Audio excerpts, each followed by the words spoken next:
Live at Sheldon High School. Chris Clayton here with Cameron Derby. Number 1 versus number 2. Biggest high school football matchup here in the state of Oregon, right here on KWVA Eugene 88.1 FM. Sheldon here returning home after a top 5 win last week over Tigard. Nice win on the road, and they're happy to return home, but maybe not too happy that they're taking on a team as talented as Jesuit here. We're just about 7 minutes from kickoff. National anthem has been played. Teams are both done with their warm-ups. Haven't quite sprinted out onto the field, but man, what an exciting environment it is. Last week we were excited to have high school football back, and now this week all the hype is on this game. It's got to be tough for these players maybe to try and keep a level head in such a big environment. Yeah, you can definitely feel the pressure here. The environment is just incredible. The players down on the field taking everything as seriously as they possibly can, taking every single stride of warm-up as seriously as they possibly can. Because, Chris, this is the moments that the players live for. You know, you got number 1 versus number 2 in the state. The whole entire state is watching. You got TV stations everywhere. The student section is completely full. I'm just excited to get this thing started because this is what we've been waiting for months. Absolutely, and Sheldon, led by quarterback Justin Herbert, a stellar game last week. Now, unfortunately for him, he's going to be without a couple of weapons. Taylor Bratton, who last week was phenomenal for the Irish. He finished with 4 total touchdowns, 12 carries, 78 yards, 7 catches, over 100 yards, and that's out of the backfield as a running back. He actually tore his ACL on a non-contact injury in the last 2 minutes of last week's win over Tigard. Also, Cameron Wong, another wide receiver, one of Herbert's weapons, will be out. And that's tough for Herbert. He's a stellar quarterback, and he's perfectly capable, but it's got to be tough on a guy, kind of a little bit more pressure on him to try and spread the ball around even more. Absolutely, and you throw all that pressure on top of the pressure that they have already to impress in this game. So what I'm going to be looking for, Chris, 2 guys. C.K. Thompson is going to be stepping into that starting spot, and you also got Tanner Zanke. He played great last week. He had 2 touchdowns. Look for those 2 guys to try as hard as they can to help Herbert out and the pressure that he's going to have to handle as crowd gets a little ruckus here, Chris, and Sheldon runs out onto the field, and there's no atmosphere like high school football, that's for sure. No, there is not. And Dylan French, speaking of those weapons for Justin Herbert, he's another guy who can step up in this game. I mean, you're talking about a guy that was second-team all-conference last season. Didn't have any catches last week. Credit the Tigers doing a good job defending him, but he's a guy that can help out Herbert today. Now on the other side with Jesuit, led by head coach Ken Potter in his 29th season with Jesuit. This guy with over 260 career wins, 3-time state champion. The last time they did that, though, Jesuit that being, was 2006. They were runner-ups in 2009 and 2013, so they're certainly trying to get back to that stage, and they're in position right now. They're looking like the best team in the state, led by quarterback Eric Restick, really experienced, a third-year starter, 1 touchdown, 1 interception last week after throwing 21 TDs last season. But really, the way this offense is predicated by the performance of Jason Talley. Jason Talley, what a power back. What a performance he had last week in the Crusaders' win over Central Catholic, over 200 yards rushing after a junior season in which he had 1,200 yards rushing last year.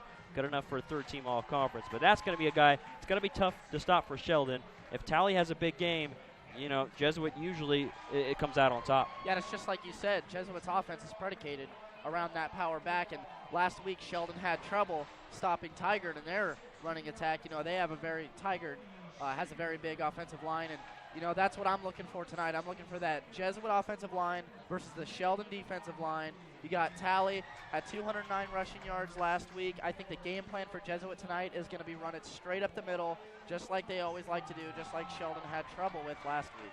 Absolutely. Going to be a fun one to watch. And speaking of Jesuit's game last week with Central Catholic, I mean, they were up 20-0 at halftime.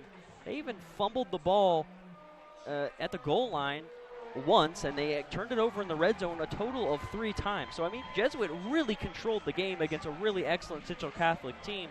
So Jesuit, I mean, they're looking super talented. It's got to be a good advantage for Sheldon to be at home against a team that's looking to at least in that first game. After the first game, the Crusaders are looking pretty dominant. Yeah, and absolutely, Chris. You know, they're looking very dominant for sure. You're still going to want to clean up those turnovers because in a game like this, momentum, I think, is going to mean everything, just like we saw last week with the Tigard-Sheldon game. I think you're going to have to clean up those turnover situations, and also, not to mention, Jesuit had 7 penalties last week for 70 yards. If you're going to win a game like this, it's going to come down to which team makes as little mistakes as possible, I think. Exactly. Speaking of turnovers, Sheldon forced 4 last week against Tigard. Didn't turn the ball over at all. So Lane Johnson and his crew, the Irish, looking to avoid mistakes once again. That's actually one of the keys. I talked to him this morning, kind of a pregame interview. He specifically said that avoiding turnovers is going to be a key to this game. They're both teams here walking out hand in hand to the middle of the field for the coin toss for tonight's big-time matchup. The captains for the Irish, Chandler Obermeyer, Nathan Mahaffey, Ryan Filippo, and Justin Herbert. So that's a group there, an experienced crew, the captains for the Irish, as they look to get a big-time win at home. So once again, Sheldon right now at number 2, fresh off a top 5 win last week. Jesuit number 1. Jesuit, a team that returns 2 all-state players, 7 all-Metro League performance from last year. One guy we haven't even mentioned for Jesuit that should have an impact in this game, especially with an experienced quarterback, is Jordan Happel. Jordan Happel wearing number 20, the senior. And this guy is a phenomenal wide receiver and defensive back. First team all-state as both a wideout and as a defensive back. Metro League Defensive Player of the Year, first team all-conference wide receiver, 68 catches, 1,275 yards, 13 touchdowns. Interesting that his only offer right now is actually from Montana State. Head coach Ken Potter has talked about how he thinks Happel's a guy that should be getting more Division I interest and actually getting some offers. But, I mean, Happel is going to be a weapon, so that's going to be a handful for the Sheldon defensive backs to try and cover him. Yeah, and absolutely. What a great night for Happel to try and get some exposure here, against a great Sheldon defense. He's got some great company in his wide receiver core also. You look at Matthew Ferguson. He's a returning starter. He's going to be a senior this year, 6 feet tall, 180. And not to mention, Trey Lowe, the little brother of University of Oregon standout Keenan Lowe, was out there on the field tonight also. Absolutely. So ton of weapons for both squads. We're under a minute away from kickoff here in Dennis Ludwig Stadium at Sheldon High School. Chris Clayton and Cameron Derby, happy to be with you here on the Friday night spotlight. Game of the week for pretty much everyone, and certainly for us as well. If you're looking for Oregon soccer, that's taking place with Ryan Rillard at Pape Field on KWVA2. But for us, we're here and looking forward to this, as are the ton of fans on hand. I mean, this place, the bleachers pretty much full here in the grandstands, and a lot of people not having any seats, having to just kind of stand around the field. It's the type of environment where the players will look back on this when their career is over, and it's certainly going to be a memorable game. We'll see which team comes away with happy memories. Both teams out on the field. Sheldon won the toss, chose to receive, and the Crusaders are going to kick it deep. So here we go. Both teams 1-0. One of these teams is going to come away with a loss, but certainly not out of the race. Both teams state title contenders, at least so far. We'll see how things play out. Jesuit to kick it deep. That's Jake Russell booting it deep to Sheldon. Back to return to Zanke. Catch it at the 4. Running up to the 20, now 25. Cuts back and pulled down at the 29-yard line. So that's where the Irish will start off their first drive of the game, is their own 29-yard line for Justin Herbert and company. Chris, this is going to be a big moment for Justin Herbert and company. Get through these couple plays clean. Don't make any mistakes. Just kind of take in the moment. Let yourself settle into the game here. He actually has not thrown an interception in his entire career yet. Didn't any last season and did not last week in the first game. 4 wideouts for him. He's got C.K. Thompson, this week's tailback, to his left. Rolling out is Herbert, throwing it underneath the out pattern, complete to Zanke. It's going to be complete and a gain of about 11 yards. Zanke all the way out to the 40-yard line. So keeping it simple there, the bootleg, and Zanke's able to pick up a first down. Chris, I'm really intrigued to watch Zanke tonight. They're not going to have Taylor Broughton with that torn ACL, so they're going to need a couple running backs to step up tonight. You hear the crowd really loud here in Dennis Ludwig Stadium. Herbert takes the snap, fakes to Thompson, now at left, complete, quick screen to Jack Johnson, sprinting upfield, gain of 8 yards, out to the 48. So Sheldon really moving the ball well here. The tempo is really going, and Jesuit defense here struggling the first couple plays. Jesuit defense played phenomenal last week. The Rams really couldn't move the ball too well. Herbert takes the snap, fakes to Thompson. Now it's a screen set up to Thompson. Thompson going to be dragged down pretty much immediately, but he shows the power and is able to pick up a gain of about 5 yards to the 46-yard line across midfield of Jesuit. Looks like Sheldon's going to try and lean on that screen pass game here to start with that absence of Taylor Broughton. Yeah, no Taylor Bratton, no run plays quite yet. It's been all Herbert. Herbert now takes the snap, rolling out right, and throws at the feet of Johnson, incomplete. Johnson was pretty much lit up there from the backside by Jordan Happel. First team All-State defensive back in coverage. Herbert may have thrown that incompletion intentionally. So now the pace slows down a little bit with the incompletion. Herbert looks to the sideline, gets the play. 4 wideouts stacked up, 2 to each side, that is. And Thompson still to Herbert's right. He takes the snap, looking downfield. He's got some pressure, going to launch it towards the sticks. Complete to Zanke, the 35 inside the 30, breaks free, 20, 15, 10, 5, touchdown, Tanner Zanke. What an electric way to start this game, Chris. The crowd is going crazy. What an amazing catch. Tyler Zanke went straight up for that ball. He had a little bit of fight with the defender over it, but he was able to break away and use that speed to get down the sideline in for a Sheldon score, and that is exactly the way Sheldon wanted to start. They lean on Justin Herbert, just like we talked about at the beginning of the game, and he had no problems whatsoever, just that little incompletion. And no run so far for Sheldon, just straight up passing the ball, letting Justin Herbert go down the field and do what he does best. So Sheldon strikes first, and it ends with a 41-yard touchdown pass. Herbert's extra point is up, and it is good. So it's going to be 7-0 Irish. 1 minute, 8 seconds. Maybe a little less, probably actually pretty much a minute, 2 seconds, somewhere around there. Regardless, a quick drive, quick stripe.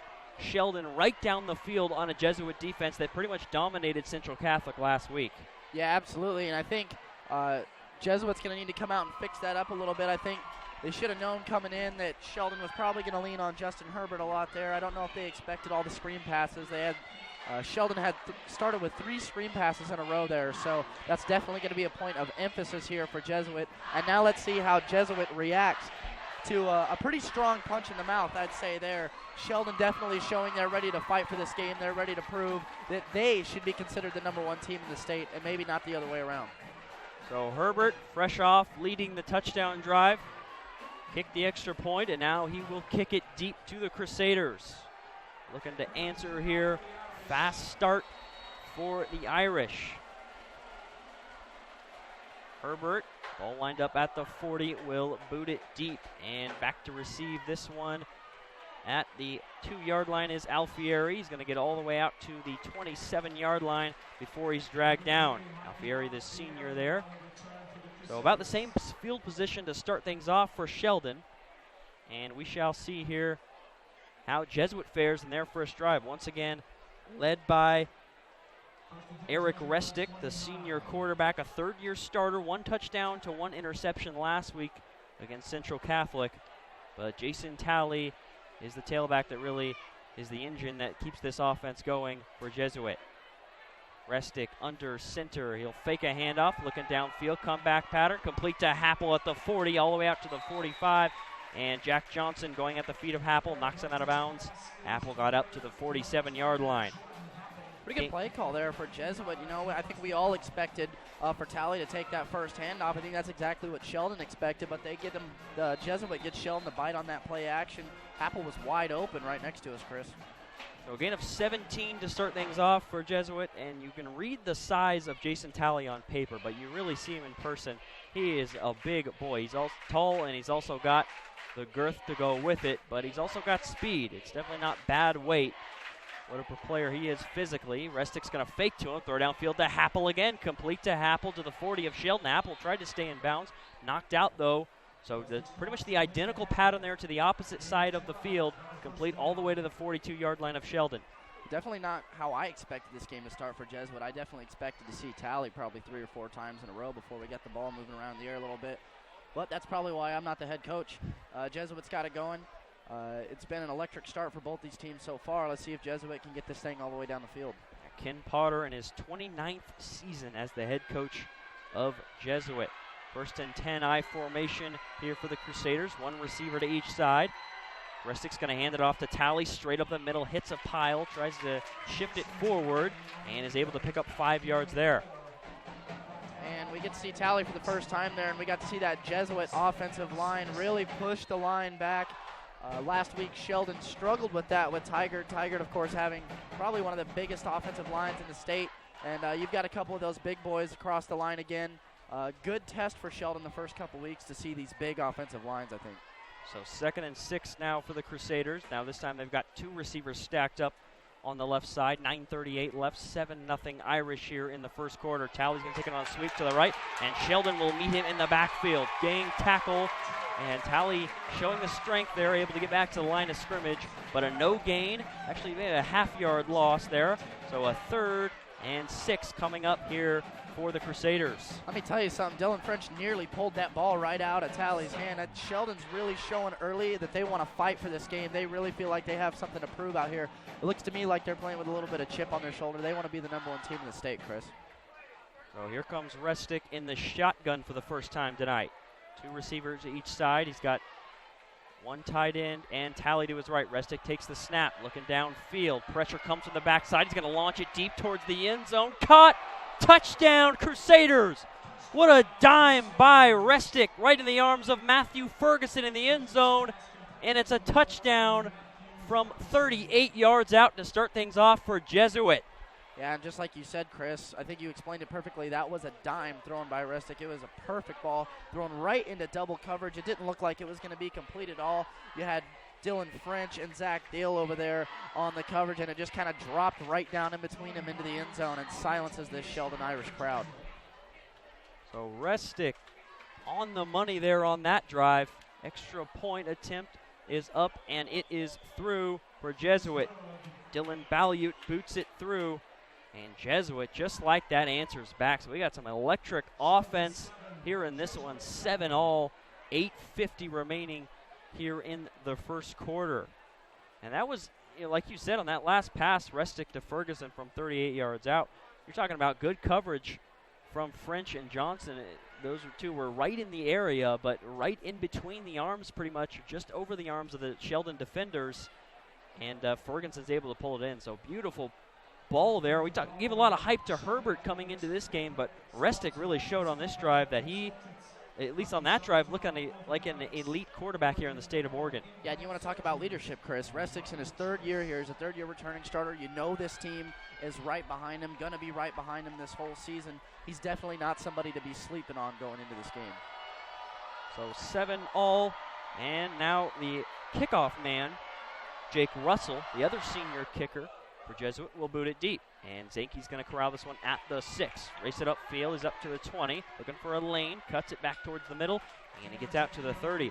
So that's where the Irish will start their 2nd drive of the game. If you remember, their first drive took just a minute. Race right down the field. Ended in a Herbert to Tanner Zanke 41-yard touchdown pass. Jesuit obviously answered, but we'll see what Sheldon comes up with here on their 2nd drive.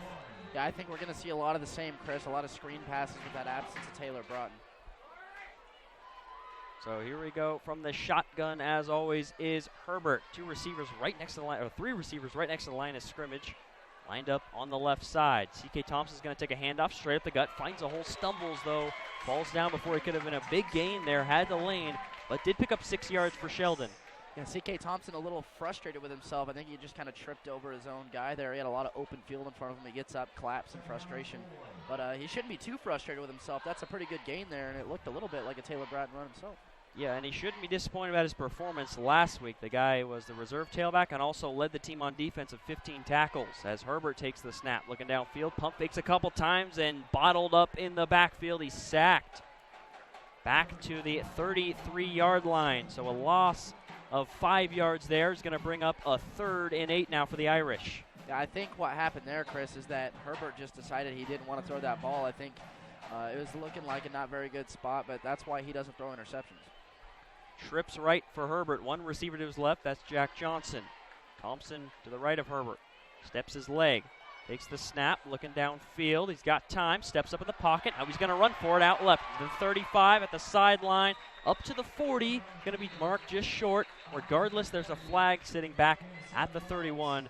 So I think the 7-yard run from Herbert is going to be called back. Yeah, and it is holding called against Sheldon. And I think last week, both these teams kind of struggled with penalties. Like we said, Jesuit had 70 yards of penalties last week. I'm not sure exactly how much Sheldon had, but, we were there. It was definitely a lot. And it was just week one. We were kind of looking forward to this game to see if they clean things up. And, to start, that's a penalty you don't want. It was looking like it's going to be 4th and 1. You can go for it. Maybe you get nice, easy first down, a new set of downs. Now you find yourself 4th and long here. They're going to have to punt. So actually a 3rd and long. 3rd and 20 for Herbert. 2 receivers to each side. Fakes the handoff. Rolling out right. Looking downfield. He's actually underneath to Zanke on the quick out pattern. He'll pick up 10. Takes a big hit out to the 31-yard line. But 4th and 10 coming up. That's not going to cut it for Sheldon. So the punt team comes out. Punt team includes Herbert. So he just simply takes a few steps back and is going to wait to boot this one deep on a 4th and 9. That was a smart play there for Sheldon, Chris. Just get it a little bit closer, pin Jesuit back a little bit more. Don't try and do too much right here to start this game. So Herbert back standing at his own 19-yard line, ball at the 31. Herbert will kick it deep to Jesuit. Return man waiting back at the 28. Herbert boots it deep. And it's going to bounce at the 33 into the arms of Ferguson. Nearly fumbles there. Tries to stay on his feet and falls forward. Nice coverage by Bryce Klein for Sheldon. And it's up to the 35-yard line to start. We'll check that the 32-yard line to start their second drive off of the game for Jesuit. And this is going to be the second opportunity for Jesuit to show that strong offense that they got. We expected to see Tally a lot in that first drive. But I think what that first drive did for Jesuit is just show that they're a two-headed dragon. If they're not going to be running to Tally, they're going to be going to the air, and they can do that just fine too. So out in the shotgun again. This is how they threw the touchdown pass, a similar formation. Tally to the right of Restic. Restic a quick screen outright, complete to his man. Jukes upfield, going to get out to the 40, a gain of about 8 yards. 9, they give him an extra yard, so a 2nd and 1 coming up. Kyle Hamper, first team all Metro League fullback last season there on the quick screen. You don't see quick screen to fullbacks very often, but that one worked out. Definitely interesting. Hey, if it's not broken, don't fix it, right? What a great play. And both teams starting off with a lot of these little play-action screen passes. Definitely been interesting. Not something that I expected at the beginning of this game. High formation set here for the Crusaders. Tally's going to take the carry out left. Look for a hole, get up to the 45, and he's wrestled down, pile driven at the 47. Gain of 6 yards, though, and a first down for Jesuit. Chris, the size of this Jason Tally is just incredible. Like you said earlier, you kind of have to see it to understand it. You can read it. 6'3", 215. He is a big boy, and he's got that speed behind him. Definitely going to be getting some D1 attention, I think. And he's hyped up and ready to play. I was watching him during pregame. He's ready to go, and he's ready to take this thing for himself. So 1st and 10 to the 47 for Jesuit. 5:44 left here in the first quarter at Sheldon High School, 7-all. Number 1 versus 2 matchup. Tally's going to take it on the right side, get to midfield, sprint forward, finding a little crease all the way up to the 45-yard line of Sheldon. That's a gain of 8 yards. So Tally being worked just right up the gut here, kind of what we expected. What's interesting to me is Jesuit, which I would have thought was the opposite, but a kind of are setting up the run here by going with the pass first. Right, that's something that normally comes the opposite. Normally you set up the pass with the run, then you're able to get that play action work, and Jesuit comes out doing the opposite. And Sheldon struggled with that big offensive line against Tigard, so definitely something they're going to have to clean up here still as momentum starts to sway towards Jesuit's side a little bit here. So 2nd and 2 coming up for Jesuit. Restic under center in the eye, fakes to Tally, pump fakes right. Now he's going to run left, and he's going to be taken down right at the line of scrimmage. Looked like a little bit of a broken play there. I don't know if he was looking to throw on that run. It was kind of an awkward little bootleg out. Chandler Obermeyer able to get that tackle, and he was able to he kind of just ran into Obermeyer. It was kind of an interesting little play call there, kind of wrapped around to the opposite side of where the pass was supposed to go and didn't find anything over there. So a 3rd and short. This is something Sheldon struggled to stop last week against Tigard. Similar situation here with the physical Jesuit team. 3rd and 2 from the Sheldon 45. Restic under center. Going to fake the Tally, looking downfield. Fires it over the middle, complete. Found his man, that's Trey Lowe. Breaks a tackle at the 30. Now he's up to the 20. Inside the 20 to the 16 is Trey Lowe. Gain of 29 yards and a first down for Jesuit on 3rd and short. we're definitely starting to see the power of these Jesuit receivers here, and the speed. The breakaway speed is what has impressed me the most so far. The yards after catch have been incredible. Just about every single pass has ended with a 10-yard run behind it, other than that screen pass to their fullback. So Jesuit really showing that their offense is smooth either with their run or their pass. So 1st and 10 now from the Sheldon 17. Restic under center, looking left, complete to Happel right at the sticks, knocked out of bounds at approximately the 8-yard line. So I think he's just short of a first down, gain of about 9 there. Happel really, his route running is really what impresses me. I mean, I think physically maybe he doesn't have phenomenal speed. That's what's holding him back from Division I offers. But man, his route running and his precision is it's impressive to watch. The timing between Restic and Happel, you can tell they have chemistry together. They're both seniors. They've both been here for a long time together. So 2nd and 2 from the Sheldon 10. Restic under center, going to hand it off to Talley, straight up the middle, bounces outside, finds a hole, and breaks off into the end zone. Touchdown, Jesuit. Jason Talley, 2 touchdowns last week, over 200 yards rushing, and he's on the board into the end zone for the first time tonight. Chris, to me, the Jesuit offense so far just looks like a well-oiled machine. You know, every single part is working. Every single part is doing its part. It's been incredible so far as Jesuit lines up for the kick here. Very electric start for Jesuit to begin this game.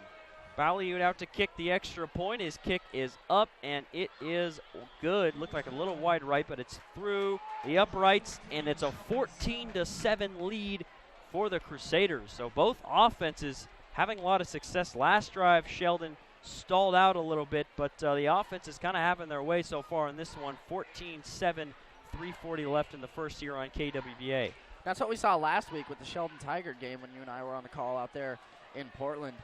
And, you know, no reason to panic here for Sheldon to start this game. No reason for either team to panic. I think we saw this from both teams last week. A lot of scoring in the beginning. Jesuit had the ball in the red zone 3 times and turned the ball over each time. So for Jesuit, this game has been a really positive start because they've cleaned up those mistakes. We haven't seen many mistakes so far. They seem to be right on point. For Sheldon, it seemed to be going that way for their last drive, too. They just have a holding call that brings them back for a 3rd and long. So look for Sheldon to have another successful offensive drive here, and let's see how Jesuit reacts to all this momentum they got going on their side here.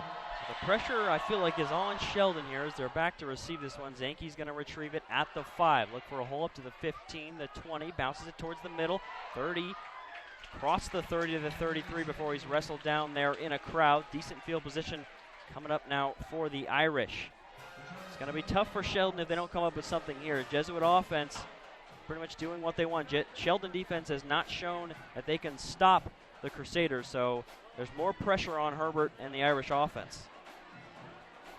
As they come out here with trips left. C.K. Thompson to the left of Herbert, and Zenke, the lone receiver, lined up outright. Starting this drive from their own 33-yard line are the Irish. Herbert takes a snap, hands it off up the middle to Thompson. Thompson bounds through the hole and picks up a gain of 7 yards all the way out to the 40. Yeah, and I think just like you said, the pressure is going to be on Sheldon for this drive because in a game like this, the team that feels the most confident is probably going to win the game. And I don't think Sheldon feels like the most confident team out there right now. Offense is looking good, but I definitely agree with you on the defensive side especially. A 2nd and 3 for Herbert. Trips left, looking right. Quick little curl pattern complete just across the sticks. A gain of 4 to Dylan French. Dylan French, that's actually his first catch of the season. 2nd team All-Southwest Conference wide receiver last year. Had 15 catches, 385 yards, 5 touchdowns last season. But Tiger did a phenomenal job. It's good to see French to maybe step up as a weapon for Herbert here as the season goes on. So 5 wideouts now for Herbert. Trips right and 2 on the left. 1st and 10 from his own 45-yard line. Jack Johnson coming in motion. Herbert takes the snap, rolling out left, underneath pattern. Ball is tipped, complete to Johnson still. Got his legs tied up. He fights forward, but still lost a yard. So now 2nd and 11 coming up. What I've enjoyed seeing so far from Sheldon, Chris, is with the absence of Taylor Broughton with that torn ACL, they're moving the ball around to each receiver. They're passing those touches out very well. So a 2nd and 11 now, and trips right coming up for Herbert. Looks like a blitz coming here for Jesuit. It does. Going to be handed off up the middle to Thompson. Thompson fights forward and picks up a nice gain. It looks like he's going to be taken down, just showing the power. And look like it should have been nothing. It's going to be a 4-yard gain up to the 48 and a 3rd and 7 now for Sheldon. I think we just saw the power of C.K. Thompson right there. He's 220 pounds, Chris. He may be short, but he's big, and he's able to drive those legs and push that pile about 3 extra yards forward. Trips right for Herbert. One receiver to left. A big 3rd and 7. He fakes to Thompson. Looking downfield and nearly intercepted. Miscommunication with French. Incomplete. And another 4th down now coming up for Sheldon. And now you can definitely start to feel this game kind of shifting towards the Jesuit side. Jesuit starting to control this game a little bit. Miscommunication there. It seems like just 2 self-inflicted mistakes so far for Sheldon is going to have them behind early. They had that penalty in their second drive, which caused them to have to punt. Now a miscommunication with French is going to have to. It's going to make them have to punt again here. Minute 57 left here in the first quarter. A 14-7 lead for Jesuit, and they look like they're about to get the football back. It's Ferguson waiting back at the 12. Herbert will boot this one from his own 38. Ferguson tracking this one. Oh, that's a way short punt there. Not his best punt from Herbert. The official races up to the 25-yard line approximately. He's still going to 26-yard line is where Jesuit is going to start their drive off. So another Sheldon drive that started promising will fizzle out, and Jesuit with an opportunity here to really take control of this football game. Now what we're going to see here, Chris, is the pressure's now on Sheldon's defense, because if you don't get a stop here, you're going to find yourself 2 touchdowns down at the end of this quarter, and you definitely don't want Jesuit to feel any more confident than they already are now. So minute 50 from their own 26 is where Jesuit's going to start this drive. A fake to Tally. Now a naked bootleg out right. He's actually got blockers in front of him. Restic racing down the sideline. He's all the way to midfield, all the way out to the 40 of Sheldon there. So Restic's throwing the ball well. He shows the wheels there, but just notice a flag back at the 35-yard line of Sheldon. So this one could be coming back. This should be interesting, Chris. You know, we were talking about Jesuit's penalty problem they had. He's going to run with it, going to get past the 35, dive towards the sideline, and actually ended up being a pretty nice gain there. A 6-yard gain for Restic. Restic, that is, excuse me. And with Restic, sometimes it looks like he's a pocket passer with the way this offense is set up, but he's got some speed as well. Yeah, and then you also want to credit Graham Johnson on the pursuit, because that could have been an even bigger play there, but the pursuit was great. He kind of chased him all the way out to the sideline, forcing him out of bounds instead of letting him cut back inside after the little pump fake juke that he gave. So they mark him at the 32-yard line, a 2nd and 5 now for Jesuit. Sheldon, 4 down linemen, trying to stop Tally as he runs it right up the middle. He finds a hole past the 25, inside the 20, all the way to the 16 is Jason Tally. What a grave mistake it is for Sheldon to muff that punt, because now, you know, it's looking like Sheldon was going to take over the momentum of this game. They were going to get Herbert out there again for another long Sheldon drive, and now you can tell that Jesuit has kind of rebooted the system here a little bit. They're definitely juiced up and ready to go. They get a second chance at this drive, and it looks like they're going to try and go out and snatch it. A 14-all tie with 5:48 left here in the first half. Experienced quarterback Restic takes the snap, looking left, complete to Happel, and a gain of about 5 to the 11-yard line. So they'll give him 6 there, and now a 2nd and 4 coming up for the Jesuit offense. Yeah, like you said, Chris, with this power eye that Jesuit likes to run, it makes Restic look like a bit of a pocket passer, but he can definitely grab that bootleg and take off. He's got some wheels on him. He's a little two-headed dragon himself, and with Tally in the back, it just makes it even harder for defenses to contain, because you got to worry about that power back, Tally running straight up the gut. Now 5:41 here in the first half. And a 2nd and 4 deep in Sheldon territory for Jesuit. Looking right, Restic fires a quick slant. Touchdown, Matthew Ferguson, his 2nd receiving touchdown. And Jesuit takes the lead right back off a Sheldon turnover. Yeah, that's just a grave mistake to muff that punt. Now all the momentum you can feel on the Jesuit side. This crowd is silent. They're pretty disappointed the way that drive ended. It was, you know, the Sheldon defense stepped up to the moment. This big 1 versus 2 matchup. You know, they were going to get the ball back. And now Sheldon, what they have to do is just kind of a little bit, as this extra point is going to be up and through to make it 21-14 with 5:36 left in the game. 21-14 Jesuit, I should say. And Sheldon now just kind of has to come into their senses a little bit. You got Justin Herbert out in the middle of the team huddle here, getting everybody back to where they're supposed to be. Calm down a little bit. Mistakes happen. In a game like this, you don't want to let something like that snowball into even bigger mistakes later. So Jesuit, fresh off their win over Central Catholic last week, they snapped a 27-game Central Catholic win streak over teams from the state of Oregon. 27 games. Jesuit, so they're coming into this one confident. Now they have the lead. This is a team last year 9-3, but undefeated in Metro League play. Lost in triple overtime to Tigard in the quarterfinals, 42-41. Jordan Happel broke his ankle in that game. That could have helped him certainly as that game got late. But this team was 0-2 to start off their non-conference slate last year. Lost to Central Catholic and lost to Sheldon. And what a matchup this was last year. A block field goal by Sheldon on a 29-yard field goal attempt is what sealed it for the Irish. Looks like we're going to have a close one here, but Jesuit definitely hungry to improve on their non-conference play from last year. As Balliot boots it deep, Zanke's going to check that deal. Is going to catch it at the 5. He actually bobbles it. Now up to the 10. Defense all over him. Up to the 15. Squirts outside to the sideline, and he's up to the 17-yard line. That's where Sheldon is going to start what could be their final drive of the half if Jesuit's able to control the ball. And Chris, like you were saying earlier, in a close game like this, special teams can definitely be a place where a team looks to take advantage of another team. And Sheldon kind of falling apart a little bit on special teams here. 2 muffed receptions in a row causes turmoil for the Sheldon offense. So Herbert going to look to kind of get this momentum swinging back towards Sheldon's side a little bit. The lights are on and bright here at Dennis Ludwig Stadium. Night falling over Eugene. Herbert fakes up the middle of Thompson. He's got a screen set up. He's at the 1. He just fires it downfield, hits his lineman in the chest. Incomplete. Herbert had just trying to avoid a safety and a sack there. And this is going to be illegal touching there on his offensive lineman. As I said, launching it downfield. Hit Berkeley Newman right in the arm, the junior starting offensive lineman for Sheldon. Yeah, and that's something, Chris, that you can't get too upset about as a coach because it's a lot better than a safety. You'd rather take that penalty. Both guys didn't really know that the ball was going to go right to him. Like you said, Herbert turned around, just flung the ball down the field, trying to make sure that he got the ball away. It pelted his lineman right there in the chest. That's going to be illegal touching. So that's going to force Sheldon back against their own end zone. And they've definitely got punched in the mouth a couple times here. They've got to respond before the halftime shows up. Absolutely, and moving back to the 9, that's where the football will be moved back to. 5-yard penalty there on the illegal touching. So now a 1st and 19 coming up here for the Irish. So a 10-yard penalty.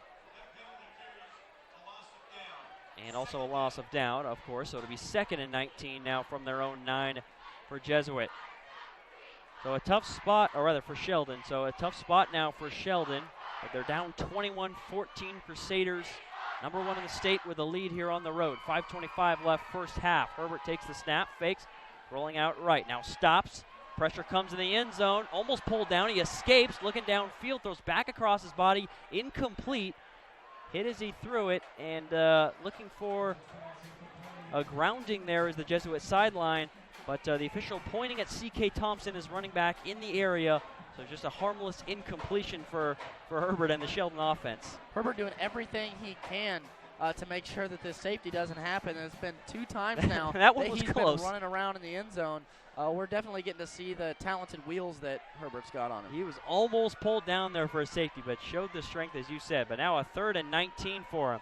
That's just going to be a draw play up the middle to Thompson. Bounces it outside and is only going to get back to the original line of scrimmage at about the 18-yard line. So now a 4th and 10 coming up for Sheldon. 5 minutes left in the first half, and Jesuit with a golden opportunity here. Really take control of this game now if they didn't already have it before. Yeah, Chris, if Sheldon's defense was feeling the pressure earlier, they're definitely going to be feeling it now, because if you let Jesuit take this ball and go down and score right before halftime, I believe Jesuit gets the ball in the second half. You could find yourself down 3 touchdowns very quickly. So the defense is definitely going to have to play big time here. Herbert takes the snap, will boot it deep. Waiting back is Ferguson. That's a pretty good punt there. Bounces at the 44, takes a Sheldon bounce, another Sheldon bounce all the way down to the 28-yard line of the Crusaders. So credit Herbert there. He's able to, just trying to do the math here, of how many yards he was able to get there. A net 54-yard punt with 0 net there for the quarterback, Justin Herbert. So once again, a situation where it looked like one team was going to have a phenomenal field position opportunity. The other team boots a deep punt value. We saw that earlier for the Crusaders. And for Sheldon now pinning Jesuit back farther than we would have thought. Looks like special teams is going to be what swings this game a little bit now. We saw the mistake for Sheldon, which set it up to be 21-14 instead of 21-14 the other way. So special teams definitely something that they're going to have to clean up at halftime for Sheldon. Jesuit has been able to punt the ball phenomenally a couple times. And Chris, this crowd is getting moving here right before halftime.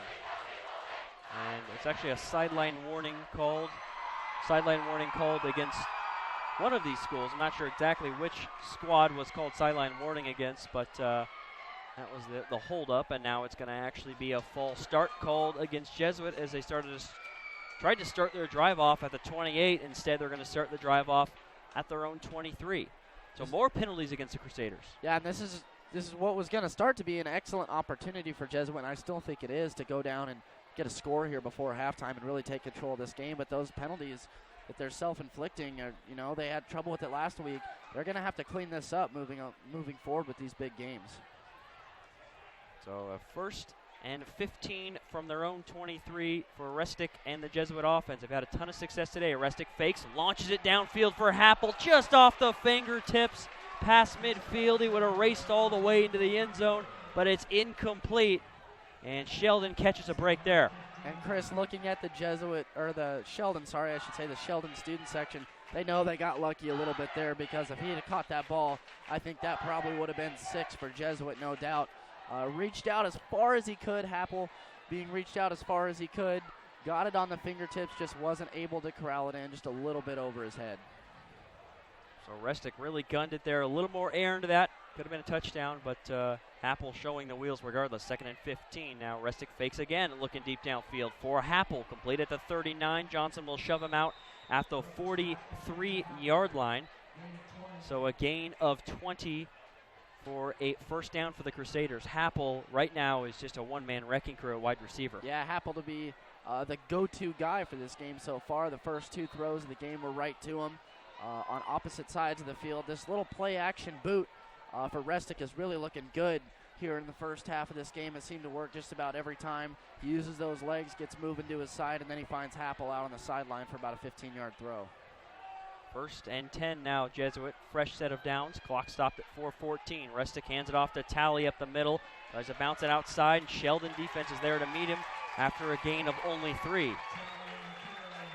So pretty nice defense. They're doing a better job of containing Talley. Happel is something to be concerned about, but the Sheldon Rush defense playing a little bit better here in the 2nd quarter. Well, credit being able to hold Talley back a little bit to playing a really big offensive line in Tigard last week. Tigard got 3 guys that are over 300 pounds. So Sheldon was able to get used to that, I think, used to a big offensive line, used to big running backs, and that experience is propelling them to be able to hold Talley back a little bit this game.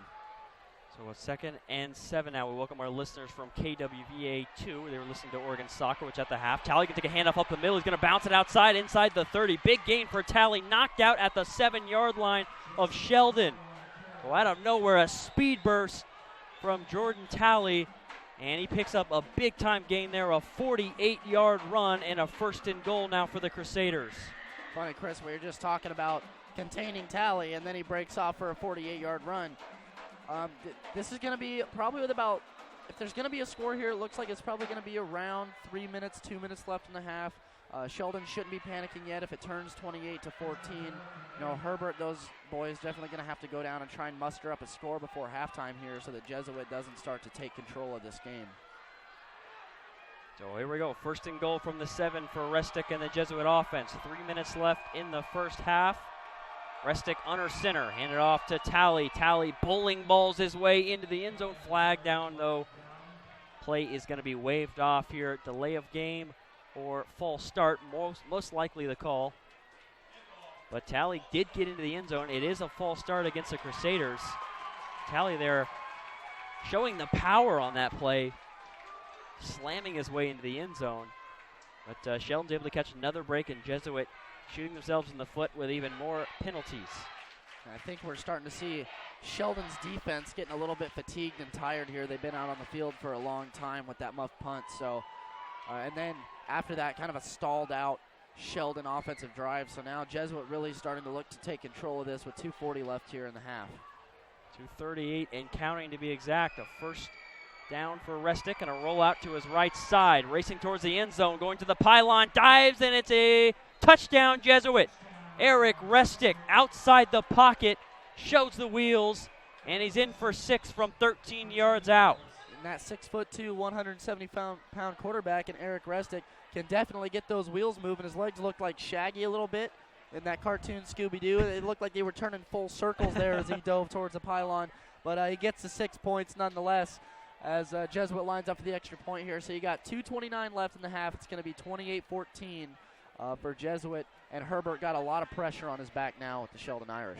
Balliute out to kick the extra point. Kick is up, and it is through. So as you said, 28-14 Crusaders. Fresh off a win last week over what was then #1 Central Catholic. Jesuit in control here on the road.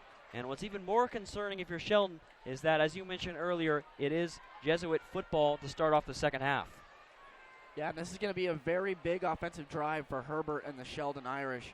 They kind of had an offensive stall in the last drive, and that muff punt earlier definitely didn't help things out at all. So now you find yourself in a big hole if you're the Sheldon Irish. This definitely isn't a drive where you can just sit back and run this thing to halftime and make adjustments. I think if you're the Sheldon Irish, if you're Lane Johnson, you got to go down and get some points right now. Whether it's 3 or 7, you got to put something on the board in response to let Jesuit know that you're still not afraid, you're still standing up head-to-head here, and you're going to fight for this #1 spot in the state. So Tyler Zanke and Deal are going to look for, hopefully, to get the special teams pumped up a little bit for Sheldon here and try and get some good field position for Herbert to try and get some points out of this next drive. Remember last week, Sheldon was down 28-21 at Tiger going into the 4th, so they've shown their ability to come back. Deal's going to retrieve the kickoff at the 12. Look for a hole here at the 25. Hit hard at the 27. That's actually a fumble. The ball is loose at the 30. A scrum for it. And Jesuit, did they have it? Looked like the official was pointing their way. Sheldon recovers. Ooh, big break there. Would have been Jesuit football. It looked like one official there was pointing the way of the Crusaders. I apologize for that, but one of his arms was blocked off by the pile there. Diving after the football. Zanke got hit. Deal got hit hard. The ball just popped right out of his hands. Yeah, all the oxygen used up in this stadium as you heard the Sheldon crowd just kind of just take a little bit of a gasp there. It was a hiccup for everybody, but Herbert gets this ball with about 2:22 left to see if we can get some points out of this thing. Certainly would like or need some here to try and take some momentum away from Jesuit. 4 wideouts. 1st and 10 from their own 31. Herbert fakes it. Thompson takes it, keeps it on the left side, and actually runs for a gain of 7. All the way up to the 37-yard line. Yeah, just a nice little smart, safe play there for Herbert. He runs out of bounds. He's going to get to stop the clock. Nice little 7-yard gain to get this ball out to the 38 of Sheldon. You can hear this crowd starting to get going now, trying to cheer their team on to victory here. So a 2nd and 3 now for the Irish offense. Coming in motion across the formation is Deal. Goes back to his spot. Now Herbert rolling out right, complete underneath to Zanke. Shows the speed. He's to midfield. 45-40, 35-30, inside the 20. Stumbling on the sideline, pushed out of bounds. He'll be marked out at the 18-yard line, and there's a big-time gain for Tanner Zanke. Zanke quietly had a big game last week with 2 touchdown receptions, and now he's stepping up here. He was able to show us that burst of speed that he has down the sideline, and it looked like he should have been down about 10 yards before the spot, and he just stumbled all the way down the sideline, keeping his feet in all the way. And now Sheldon, with approaching only 2 minutes left here in the half, look like they might be able to get some points. Herbert, 1st and 10 from the 19-yard line, rolling out to his left, looking downfield. Got some time, going to go back across his body towards the back of the end zone. Overthrown, incomplete. and it'll be second down now coming up for the Irish offense. Justin Herbert just hit a poor little, looks like about a 5 or 6 year old boy sitting in a folding lawn chair. It got him right in the face, Chris. I feel bad for him.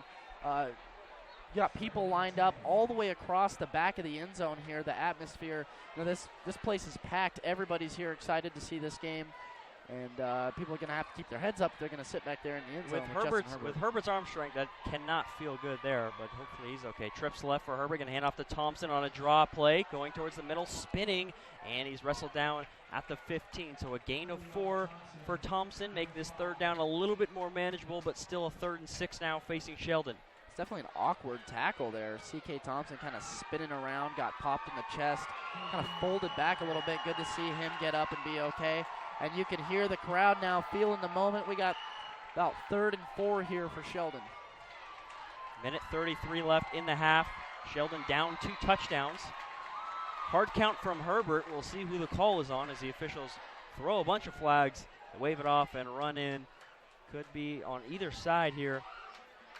It's going to be an encroachment called against Jesuit. So good discipline there from the Sheldon offensive line, and credit Herbert there, hitting him with a hard count. We haven't seen that too much tonight, so kind of throwing that in on a tough third and down, and make things a little bit easier for the team. And they actually give him the first there.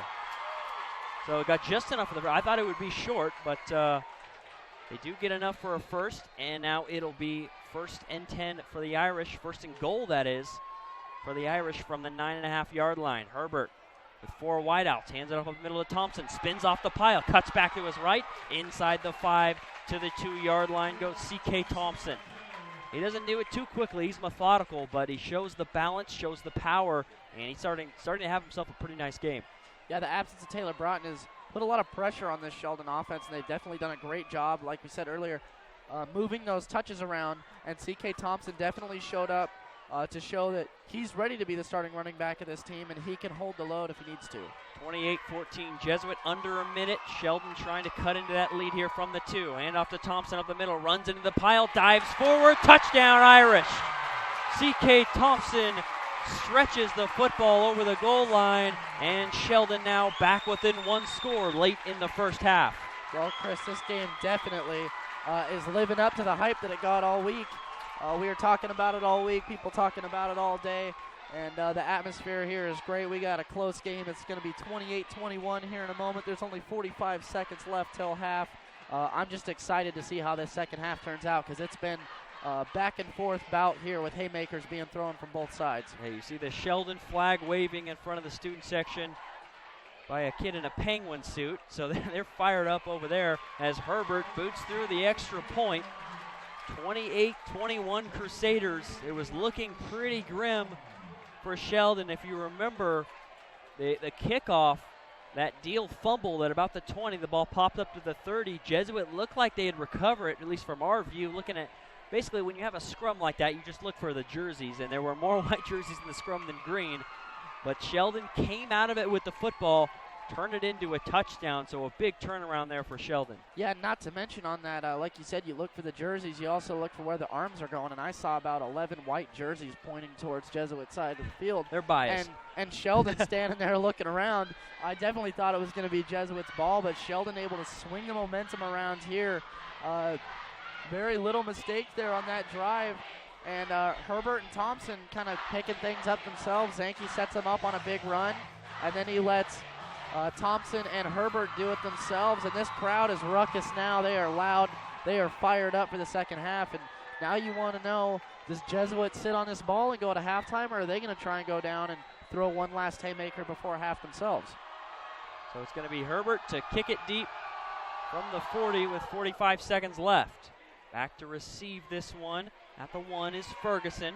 Ferguson trying to find a hole here. He's up to the 25. That's actually Alfieri bouncing it outside, stiff arms.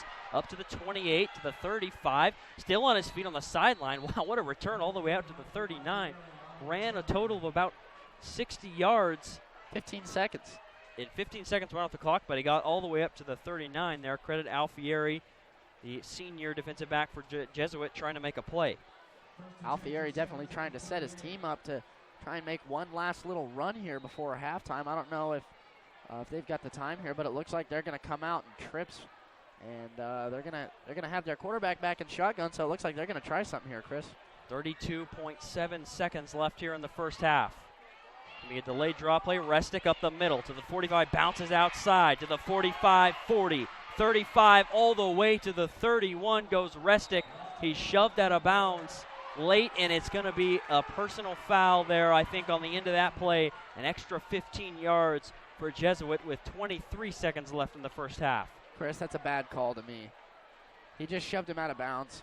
It definitely wasn't late. I think Restic just did a really good job of selling that fall all the way down. He took out some of the kids standing on the sideline there on Sheldon's sideline, and that's really going to be a punch to the mouth for Sheldon, because that's going to put this ball way down in Sheldon territory. And now with 23 seconds left on the clock, Jesuit's got a chance to throw this ball into the end zone or even get 3 points on the board before halftime. And it's going to be, as we said, a 15-yard penalty confirmed by the official. Ball's marked at the 16-yard line of Sheldon. So just a delayed draw play there, a quarterback draw. Restic turns it in to a huge gain, and a great opportunity here for Jesuit, up 28-21 late in the first half. Restic takes the snap, looking right, looking over the middle, got all day to throw. Now the pressure comes. He actually fumbles the football. Edmondson falls on it. Sheldon gets the football back. Chris, the crowd is going crazy here. Now it looks like the refs are saying that this ball... Yeah, they might say here was a forward pass that was deflected. It definitely wasn't a forward pass, Chris. The officials disagree with you, but this is going to be a bad call if they call that a forward pass, because his arm was all the way down by his hip as he started to take off running. It just got batted right out of his hand. And it's going to be a long meeting here. The referees down at the 25-yard line. And it's a big call. Tate Edmondson is what happened. Tate Edmondson did get pressure at the last second on Restic. Restic somehow lost the football, bounced off the chest of Edmondson, and it is called an incomplete pass. You can hear the boos from the Sheldon crowd. They didn't agree with the call.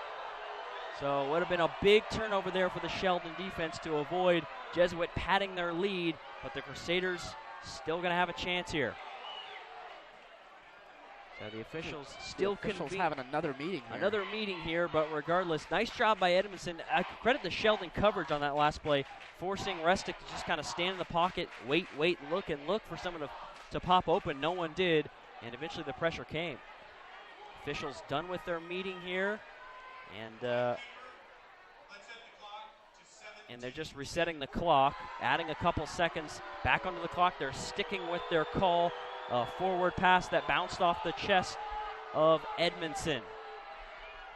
So a close play. We don't know exactly what happened. Happened pretty quickly. One thing, Edmondson could have picked that up and ran maybe for a touchdown the other way. He decided to dive on it, which is the right move. But it doesn't really matter at this point. 2nd and 10 for Jesuit from the Sheldon. 17 seconds on the dot left here in the first half. Restic now in the shotgun. Another draw play. He's going to run out left towards the sideline. Knocked out at the 15, gain of only a yard. Nice job by Obermeyer in pursuit for the Irish. What a big call that was, Chris, and once again I stand my ground. That was a bad call. It should be going Sheldon's way. And as far as momentum goes, that's a huge play, because Sheldon had an opportunity to hold Jesuit here to no points at all. And like you said, no points of panic yet. Last week they were down. They scored 20 unanswered points in the fourth quarter, so they've shown their ability to come back from deficits. It might be just a little bit more difficult to do it here with the number 1 team in the state at hand. So 11.6 seconds left. Timeout going to be called by Jesuit, but that call is really a game that could shift the outcome of this game overall. You're talking about a 28-21 lead for the Crusaders of Jesuit. They get the ball to start off the second half, and Sheldon probably wouldn't have done anything with the football with less than 20 seconds, but they could have avoided Jesuit building a 2-possession lead. Yeah, and the crowd definitely still not ready to give that call up, for good reason. Like I said, I thought that Restic was moving forward. He looked like he was going to take off running. The ball got batted out of his hand at his hip. His arm never even came up for a throwing motion. So I don't know where they came up with incomplete pass there. The ball was even moving backwards towards the Sheldon end zone when when Sheldon was able to fall on it. So that's going to be a really big play. It's going to be a really big call. But Sheldon can't take it to heart. You know, they got to really stand their ground here, come out with something to prove now. You know, even with luck not on their side, they're going to fight and try and go out and get this win, and they've definitely been showing that all game. So a 3rd and 11 now. Pretty much a no gain on that last scamper from Restic. Under center with 4 wideouts, looking right. Going to complete to Happel. Actually through the hands of Happel. A little high. Incomplete regardless, and now a 4th and 11 faces Jesuit with 8.1 seconds left here in the first half. False start, Chris, it looks like. And actually some kind of official timeout. We'll see exactly what the call is here. Not a false start. So interesting. I think the official's making the motion there for a substitution allowed for both teams. But Balute will come out here. Last week he had field goals of 24 and 27 yards in the win over CC. And this kick here will be a 34-yard field goal attempt for the senior. The snap, a little off on the hold. The kick may have been tipped. The kick is no good. Wide right. Balute misses the kick. So Sheldon avoids a big spot there, avoids Jesuit being able to take a big 2-possession advantage. So credit Sheldon there. Balute had some pressure on the kick, and I think the bad hold is what threw him off. And also the formation that Jesuit has there. Balute kind of, when he kicks the ball, he's lined up way off to the side, not like a normal kick that you would see where he steps back about 5 yards and takes 2 steps over to the side. He's lined up like not even 2 yards away from the kick, and he's way off to the side. But nonetheless, Sheldon able to avoid disaster there. And now we're going to go into half 28-21 as Herbert is going to take a knee and run out the time. It's 28-21 for Jesuit. Sheldon, I think, is just feeling a little bit of relief going into halftime here, Chris. Yeah, I agree. I mean, that so many turnovers and blunders from Sheldon could have shifted the game the other way, but through it all, they're only down 7. Jesuit does get the ball to start off the second half, but wow, a lot to take in there. The matchup of number 1 Jesuit, number 2 Sheldon here at Dennis Ludwig Stadium. Herbert played well, but really what's concerning for Herbert in the offense is how well the Sheldon defense has played so far in this one. Yeah, the Sheldon defense definitely playing up to par, and also something that, well, I was going to say not well at this point. They haven't necessarily been able to shut down Jesuit, especially on the big plays. Defense. Yeah, I'd say Sheldon defense has struggled. Sheldon defense definitely has struggled, and it's understandable. Jesuit has one of the most talented offenses in the state so far. That's why they're number 1. And Restic, a 3rd-year quarterback, going to be a senior this year. 1,900 yards he threw last year for 21 touchdowns. So he definitely has the talent to run this team. He has the leadership to run this team.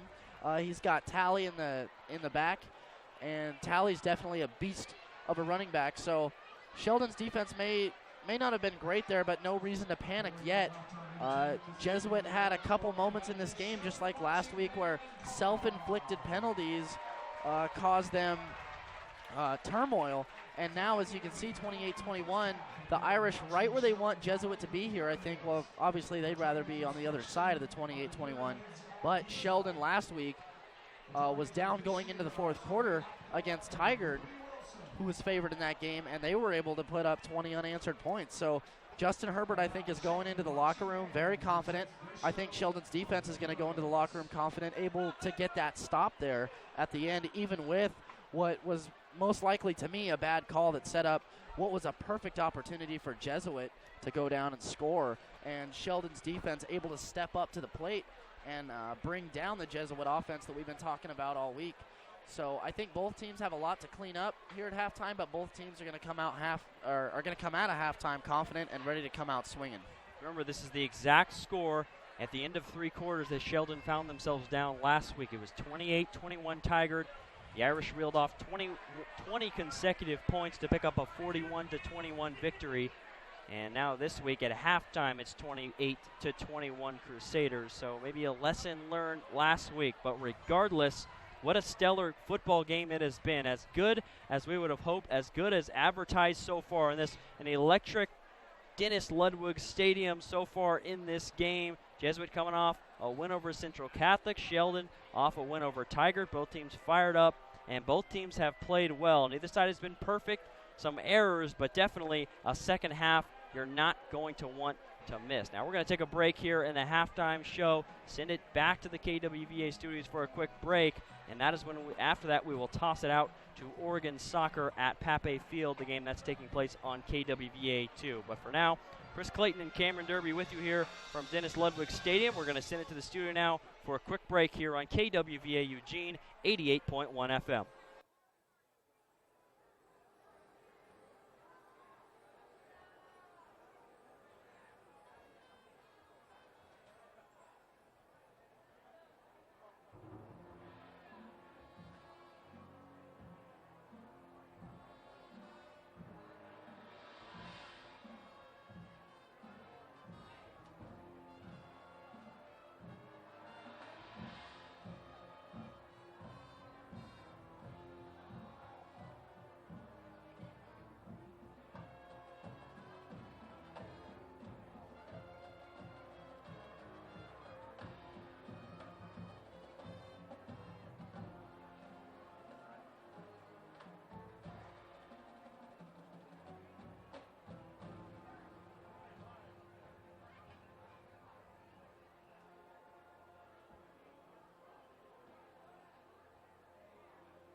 Back here at Dennis Ludwig Stadium here momentarily, where Jesuit #1 in the state against #2 Sheldon holding a 28-21 lead. Now we also have Oregon Soccer going on currently at Pape Field, where the Ducks, last we heard at the half, held a 2-0 lead over Air Force. Oregon right now coming in this game 1-5 as a team, trying to really rebound. But let's do a live look in here, or live listen in, that is to say, of that game. And we've got about 10 minutes left until the second half of action here between Sheldon and Jesuit. But for now, here's Oregon Soccer with Ryan Rillard at Pape Field.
Back at Dennis Ludwig Stadium, Chris Clayton and Cameron Derby with you here on KWVA Eugene 88.1 FM. You were listening to Oregon Soccer there. Listening in, that game is on KWVA 2 if you want to continue to listen to the Ducks soccer as they take on Air Force there at Pape Field. But we got a number 1 versus 2 high school football matchup here on the Friday night spotlight over on the main airwaves, and we definitely have a good one. About 2 minutes left until the second half kicks off. Jesuit is back out on the field. Sheldon is not quite yet, but what an environment here. A packed house. A lot of people. I mean, there's not enough room in the bleachers in the stands. A ton of people with standing room only spots standing all around the fields, and they're watching some really good football, in for a treat. It's a kind of give you a recap on how things took place. Sheldon started with the football, got off to a good start against this Jesuit defense that played extremely well in a win over Central Catholic last week. Herbert threw a 41-yard touchdown pass to Tanner Zanke. Jesuit in their next drive, they march right down the field as well. Restic to Ferguson, 38-yard touchdown pass, notches it up at 7. Sheldon punts their following drive. Jesuit goes ahead with a 10-yard touchdown run, capping off a 3-minute drive late in the first quarter to go up 14-7. Sheldon, their last drive of the first, ends in a punt. Jesuit then also punts. So Sheldon gets the ball back, ties things up with a 1-yard touchdown scamper from Justin Herbert. So Herbert locks things up at 14 apiece. Jesuit middle of the second quarter now with a 2-minute drive that ends in a Restic to Ferguson touchdown pass from 11 yards out. 21-14 Jesuit. Sheldon offense continues to stall out. Punts it away. Jesuit takes advantage late in the first half with a Restic 13-yard touchdown pass, 28-14. But then Sheldon comes right back with a quick drive. Lasts only about a minute and a half.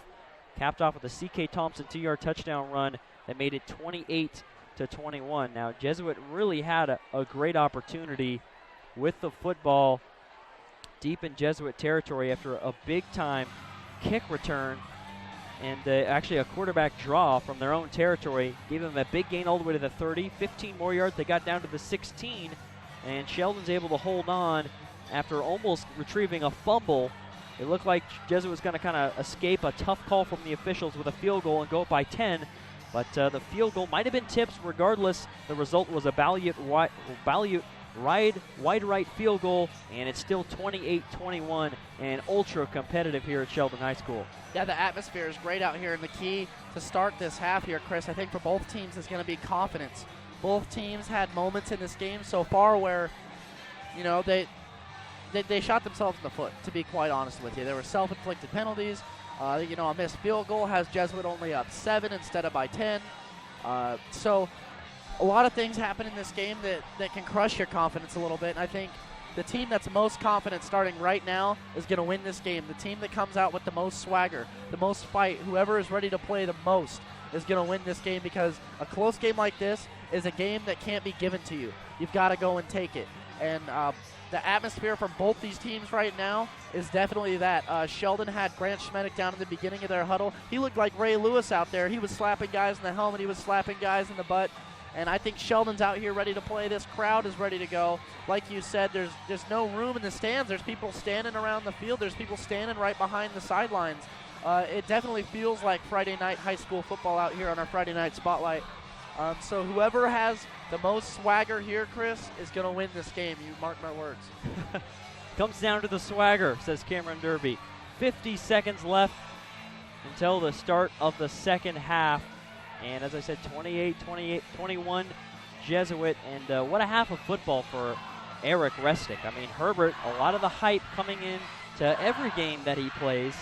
But especially this one, especially with how he played last week. 5 touchdowns to no interceptions at Tigard. He didn't throw an interception all of last season in the 3 games that he played. But Restic, third-year starter, a senior here for Jesuit, he played a really good half of football, both with his legs and through the air.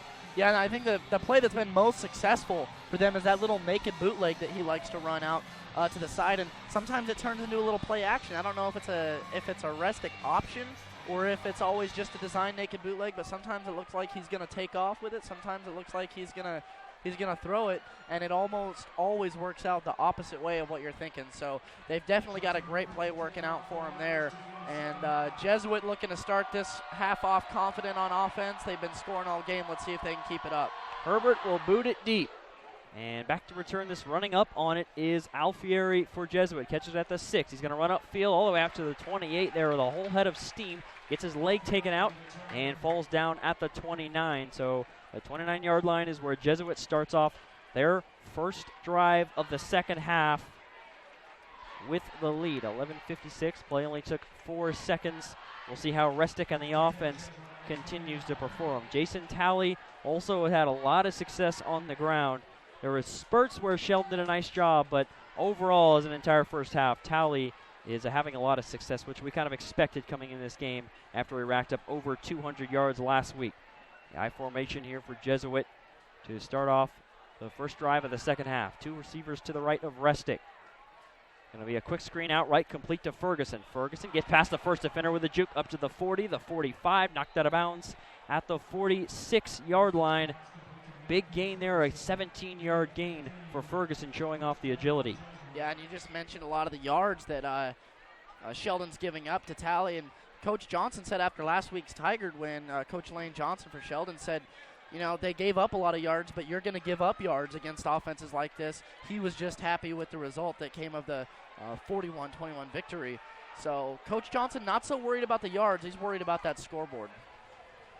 So I formation again. Once again, 2 receivers to the left. Talley's going to take it right up the middle on a handoff. Gets past midfield, past the 45-yard line to the 43. They're escaping a couple arm tackles and picking up a 12-yard gain is Jason Talley. You can just see the size of Jason Talley when you're out here watching it in person. He is a big dude, 220 pounds of do whatever I want. He just muscles his way through the line on just about every play that he touches the ball, and it's kind of nice to watch a power-styled offense here in Eugene.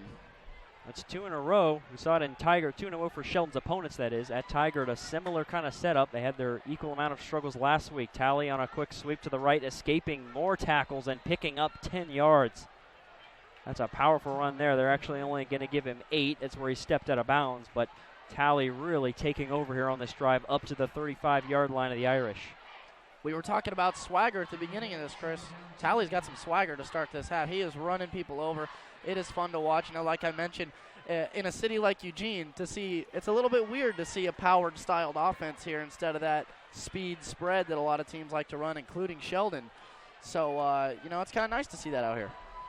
2nd and 2 now for Restic, under center with Hamper, the fullback, and Talley behind him. Restic fakes, now looking downfield with some pressure, rolling outside the pocket. He's going to run with it, bounces towards the sideline, all the way to the 30 before he shoved out of bounds, so that's 5 yards, and a Jesuit first down. Restic right there turned nothing into a lot of something, because it looked like he was going to be sacked for about a 5-yard loss, and he was able to break the tackle, do that little bootleg out to the side that he likes to run, juke a defender, and gain a couple yards there and grab the first down. So nice to see a quarterback turn nothing into something as he is fighting for that number 1 spot alongside his teammates. Kyle Rigg was the one who applied the pressure for Sheldon, almost got the sack, but too much speed there from Restic. So now 1st and 10 from the Sheldon 29-yard line. 28-21 Crusaders here early in the second half. Throwing over the middle of the field is Restic, complete to his wideout, inside the 5, into the end zone, touchdown Jesuit.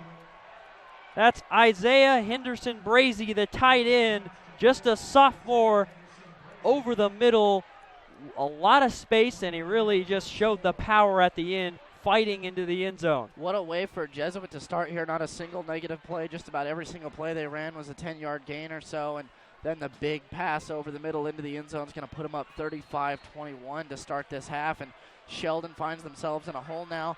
We saw them in a hole last week, like you mentioned earlier, as this ball is going to go through the uprights to make it 35-21.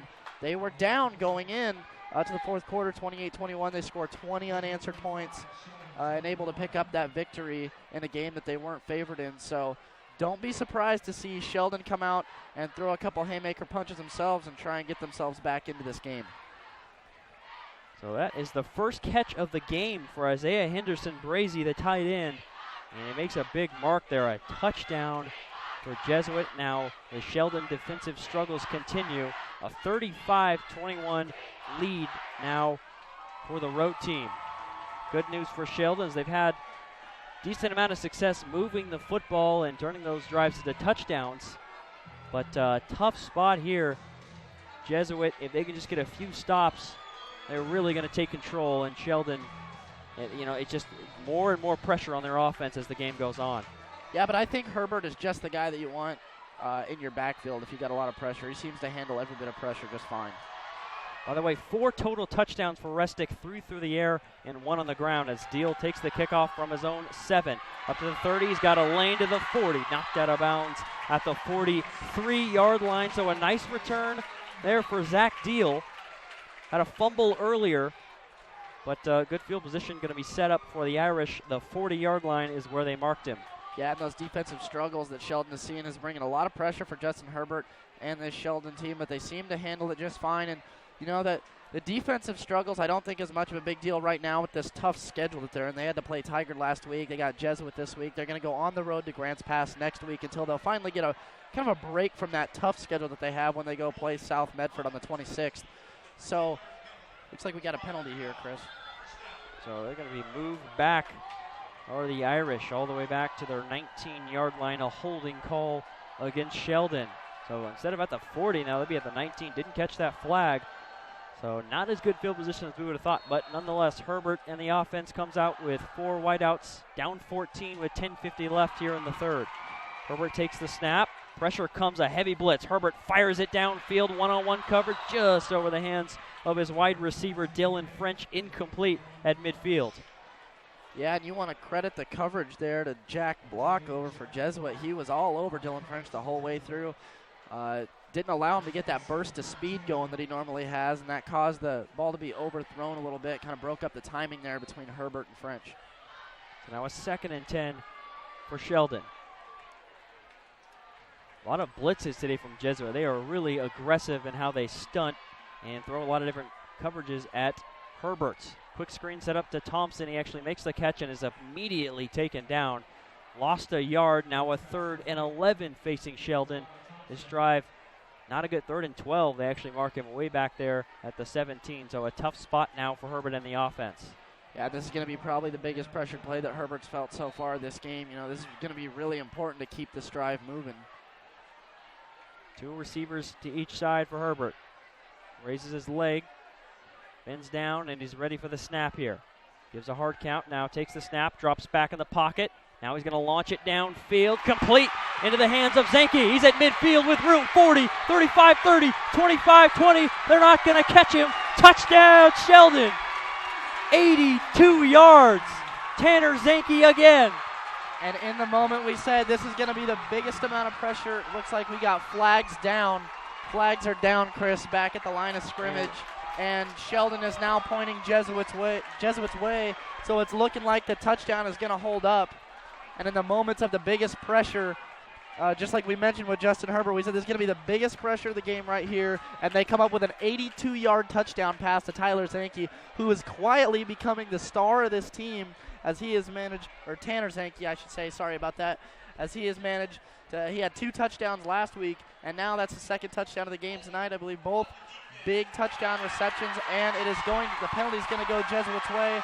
The touchdown is going to stand. This crowd has erupted here in the stadium tonight, and it just doesn't get any better, Chris. Holding the call against Jesuit obviously declined, and Zanke showing off the foot speed again. A 41-yard touchdown reception. It was the first touchdown of the game overall earlier for him, and this time he goes 82 yards to the house. And credit Herbert there, a beautiful pass at the sideline about 20 yards downfield, and then Zanke picked up the extra 60. Herbert now out to kick the extra point. It is through. Now 35-28, Sheldon answers back. The offense responds. So the pressure's still on their defense, but man, it's got to be good to know that the Sheldon offense can come up with these big plays. You need to go back earlier. That's a 3rd and long situation that they just converted, but earlier there's a 4th and 5, completed a deep pass to Jack Johnson. Herbert and this offense, they're making plays in really tough spots. I mean, the Jesuit defense, they're giving up a lot of big plays, but they're not playing horribly, which is weird to say because Sheldon has 28 points, but they're not playing as badly as you would think. There's just a lot of excellent plays from the Sheldon wideouts and, of course, Justin Herbert. Yeah, like I just mentioned, they're coming up with their biggest plays in the moments when the pressure is on the most. The definition of clutch is what the Sheldon Irish have been tonight. If you looked up clutch in the dictionary, I think you'd probably find a picture of Justin Herbert and Tanner Zanke standing right next to each other because they have been all over it tonight. You know, they at the very beginning of the game in the first drive, I believe it was a 3rd down. It was a 41-yard touchdown pass to Tanner Zanke. Then, like you mentioned, that 4th and 5, Herbert's able to find Jack Johnson on a big-time catch that looked like it could have been on the Sports Center top 10. And now you see an 82-yard touchdown pass on a 3rd and long. And the Sheldon Irish are all over it tonight on the big plays, and it's keeping them in this game, Chris. What a game. Number 1, number 2, back and forth. We still got 10 minutes left here in the 3rd quarter. And it's just a matchup that has lived up to all expectations and exceeded mine. What an exciting game it's been. I expected to be competitive as Herbert fired up maybe from that last touchdown, just booted that kickoff through the back of the end zone, hit the back line. But I knew it'd be competitive, as I was saying, but I did not expect it to be this high scoring and electric, and this has been a phenomenal game so far. Yeah, and Justin Herbert firing on all cylinders tonight. Remember last week against Tigard, he struggled with the deep ball, and tonight we find him putting those deep balls right on point. I don't think he's overthrown anybody yet except for that Dylan French overthrow that we had earlier, but that was just great coverage on Jesuit's part. So Justin Herbert definitely ready to step up and play tonight. We'll see if Jesuit can respond here. 1st and 10 from their own 20. Restick will hand it off to Talley, meets the defensive line of Sheldon, where he's ultimately taken down for a gain of only a yard.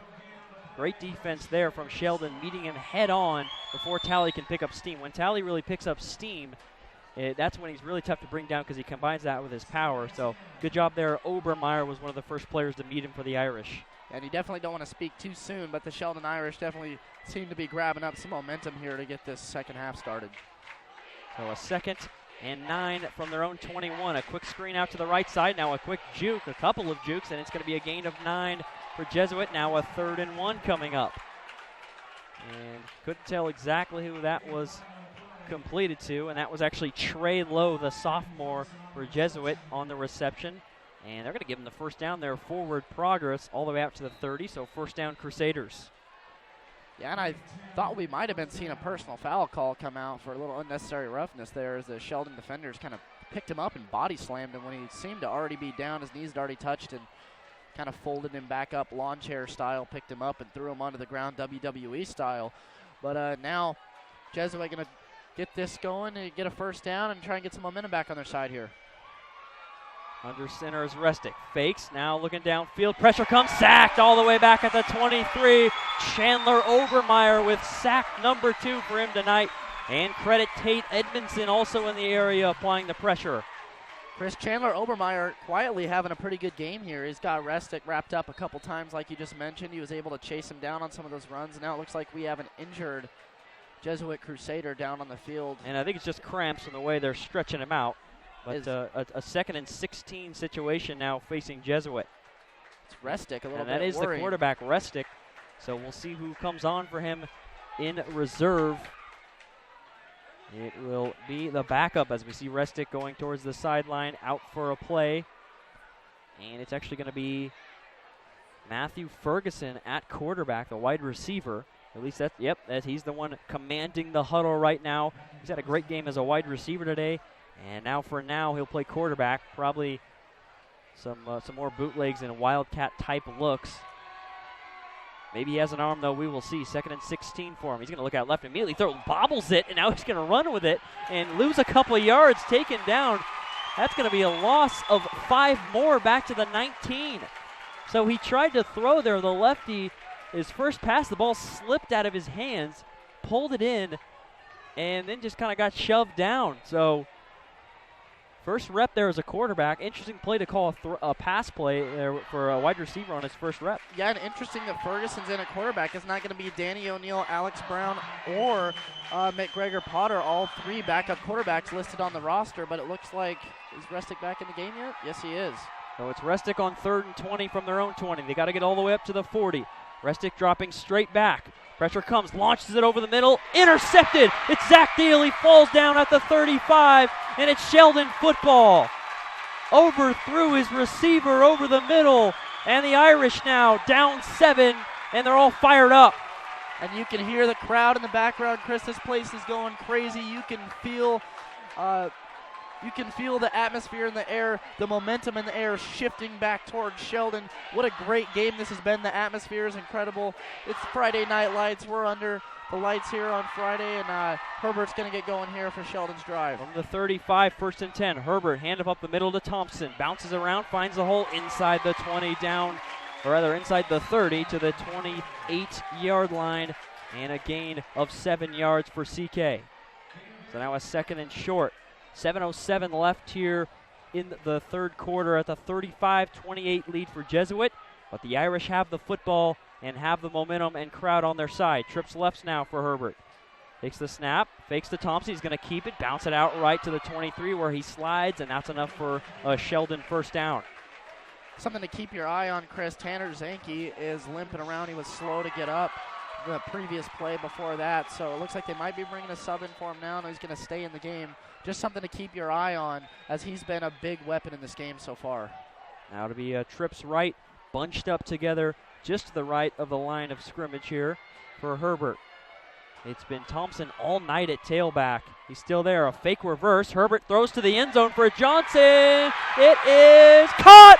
Touchdown. What a catch by Jack Johnson. I think he pulled that in with one hand. Overthrown, but Johnson leaps for it and snags it out of the sky. Da-na-na, da-na-na.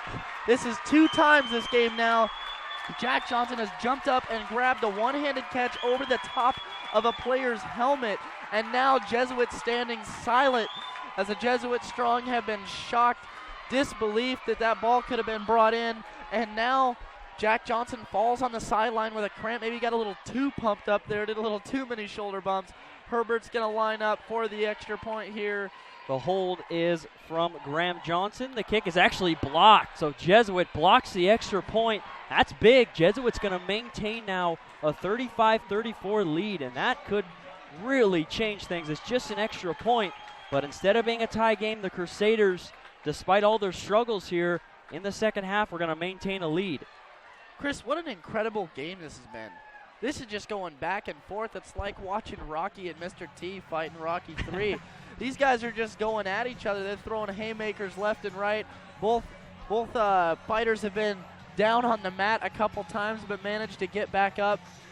This kind of atmosphere is the atmosphere that you love to watch. Players that struggle in moments and then build themselves back up.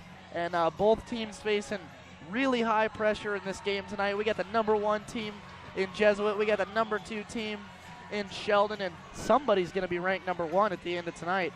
And the way it's looking, we may have to go into overtime to figure that out. But Jesuit shifted that a little bit because, like you mentioned, they blocked that field goal. So now they still maintain a 1-point lead.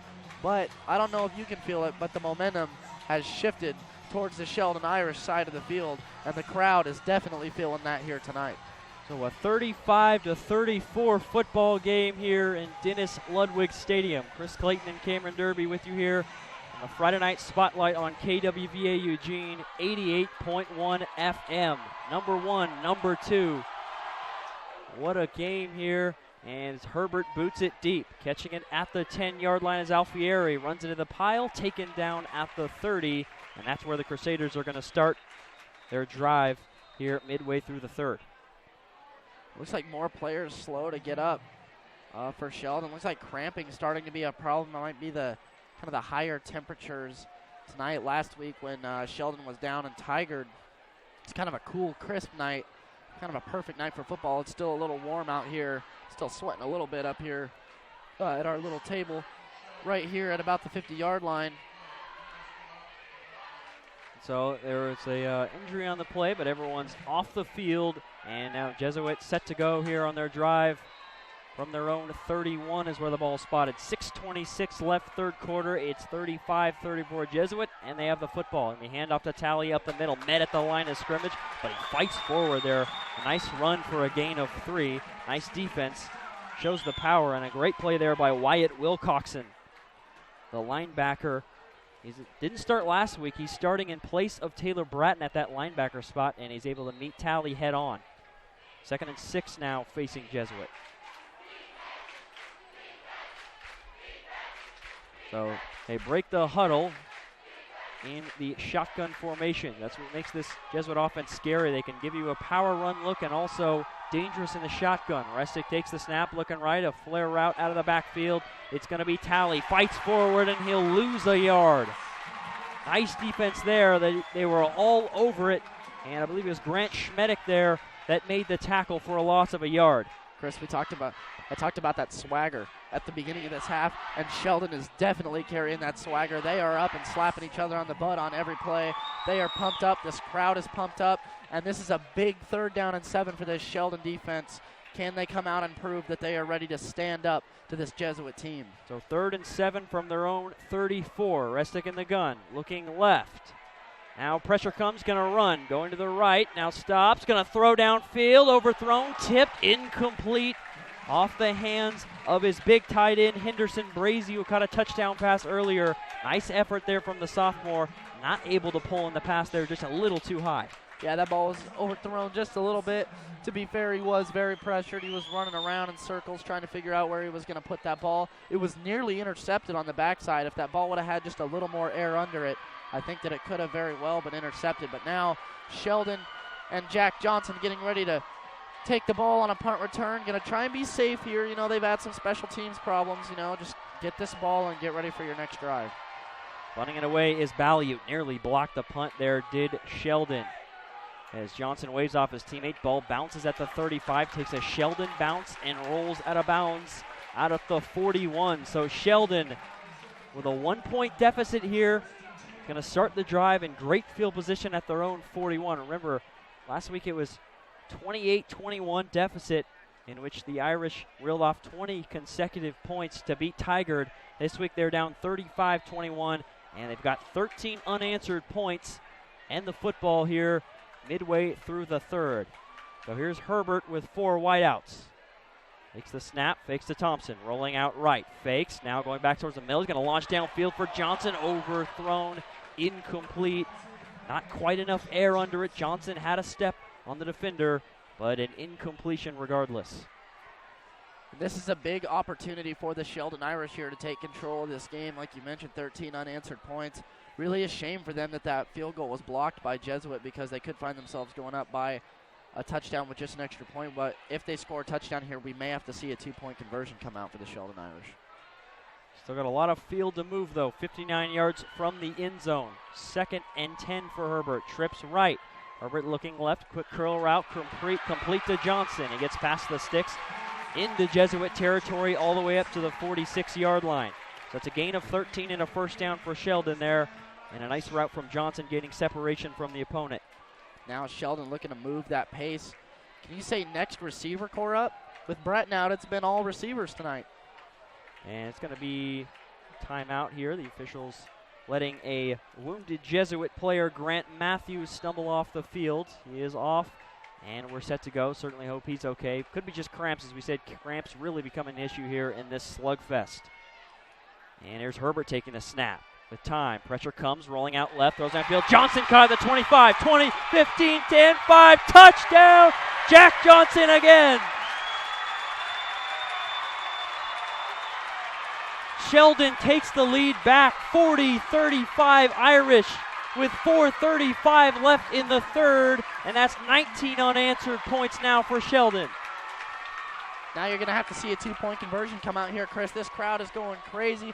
We got the Sheldon student section flag being ran now all the way across the field down to the other side of the stands. They are proud of their Sheldon Fighting Irish here tonight, as they should be, as Justin Herbert and Jack Johnson have led another incredible drive to take control of this game. And pending a 2-point conversion, the Irish are going to be up by a touchdown. So 5 wideouts here on the 2-point conversion, trying to go back up 7 after a blocked extra point. Herbert bobbles the snap, lots of pressure, just lobs it towards the end zone. Good decision and nearly caught, actually. Good try there by his wide receiver. That was actually C.K. Thompson, but it hits the turf. Incomplete, so 40-35 Sheldon, but a 59-yard touchdown pass. Herbert to Jack Johnson, and that is 5 touchdown passes for 2 consecutive weeks for Justin Herbert. And it's actually 6 total touchdowns for him. He's also got a 1-yard quarterback sneak touchdown earlier in the game. And not to mention, Chris, he's doing this against top 5 ranked teams in the state. He's doing this right now against the number 1 team in the state. Those D1 offers are going to be coming in soon, my friend. That attention is going to be here. He's already got several offers, and I think that's going to turn into a lot more. It's going to snowball into a lot more. This kid is showing that he is ready to play at the next level of football because just about everything he throws ends in touchdowns, it seems like. So 40-35. Sheldon certainly hopes that they were up 42-35, but that blocked extra point, as I said, still could really become an issue in this game. They weren't able to convert that to a low snap, forced Herbert to kind of bobble that one. It went off his leg a little bit, had to try and pick it up at the last second, lobs it up in the back of the end zone. A good decision, give his receivers a chance, but they weren't able to come up with it. So it is a 5-point lead, 40-35 Irish. So now back to return for Jesuit. It's going to be Alfieri catching this one at the 7, up to the 25, back bounces towards the middle of the field, is all the way up to the 32 before he's thrown down by a group of Sheldon defenders. All right, and Jesuit has to respond now to what was a pretty big punch in the mouth. Pretty big time haymaker there by Justin Herbert and Jack Johnson. So now for the first time in a long time, Jesuit finds themselves down in this game.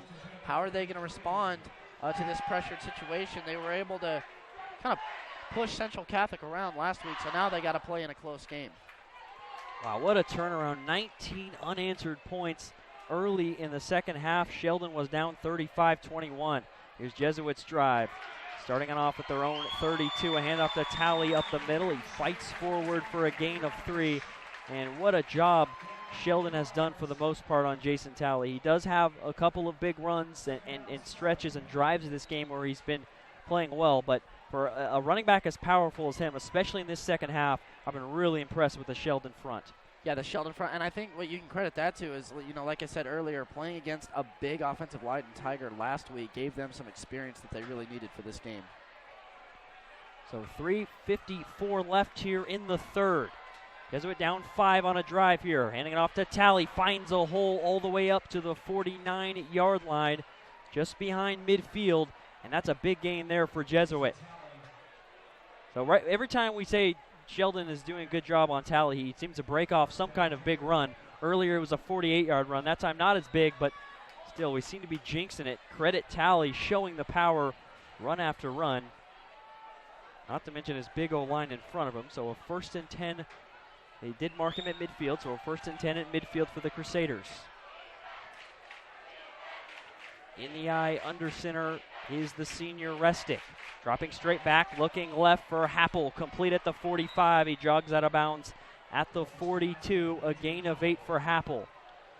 I am just really impressed with the route running by Happel. He seems to be at the next level of route running. Just about everything that is thrown his way, he is right where he has to be.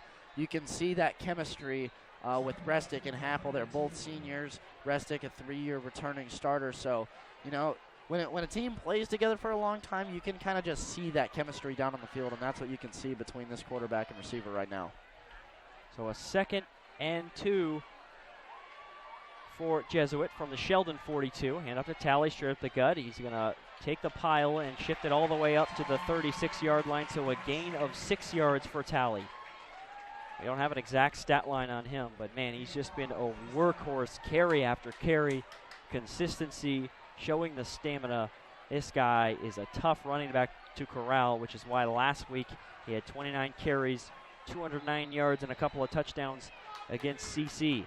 A lot of times it takes 2 or 3 defenders to bring him down. Yeah. Normally with just one, you're not going to do the job. By the way, Central Catholic playing right now on ESPNU against St. John Bosco, one of the best teams in the nation right now, top 5 in a lot of polls, and the Rams are down 17-3. So there's a fake by Restic, rolling out to the right side across the 30. He's got some room, the 20, the 15, all the way to the 13 before he shoved that out of bounds. Eric Restic has had so much success on those quarterback sweeps. And it's another big gain now for Jesuit. And the offense now starting to respond to the 19 unanswered points that Sheldon was able to put up. In this game, looks like it's just going to be an offense versus offense bout because the defense, 40-35, we're not even to the end of the third quarter yet. Still 2:49, which is plenty of time for both of these offense to do something. Who knows how this one will end up. What a game here on the Friday Night Spotlight, KWVA Eugene.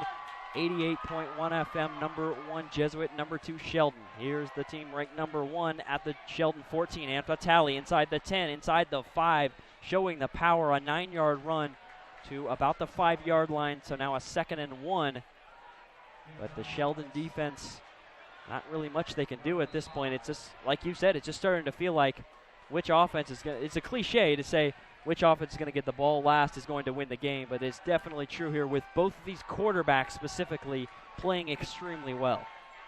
Yeah, absolutely, and this is a big moment for the Jesuit Crusaders. They were down here at the end of the first half, and they weren't able to come up with points, and this is going to be really important for them to get at least 3 here, Chris. And they struggled in the red zone last week against Central Catholic as well. Been pretty good today. Here's a hands off to Tally from the 5. He meets a defender head on, fights forward, and he's going to be about an inch short is where the official will spot him. A 1st and goal, though, so now 1st and goal from the foot line for Jesuit.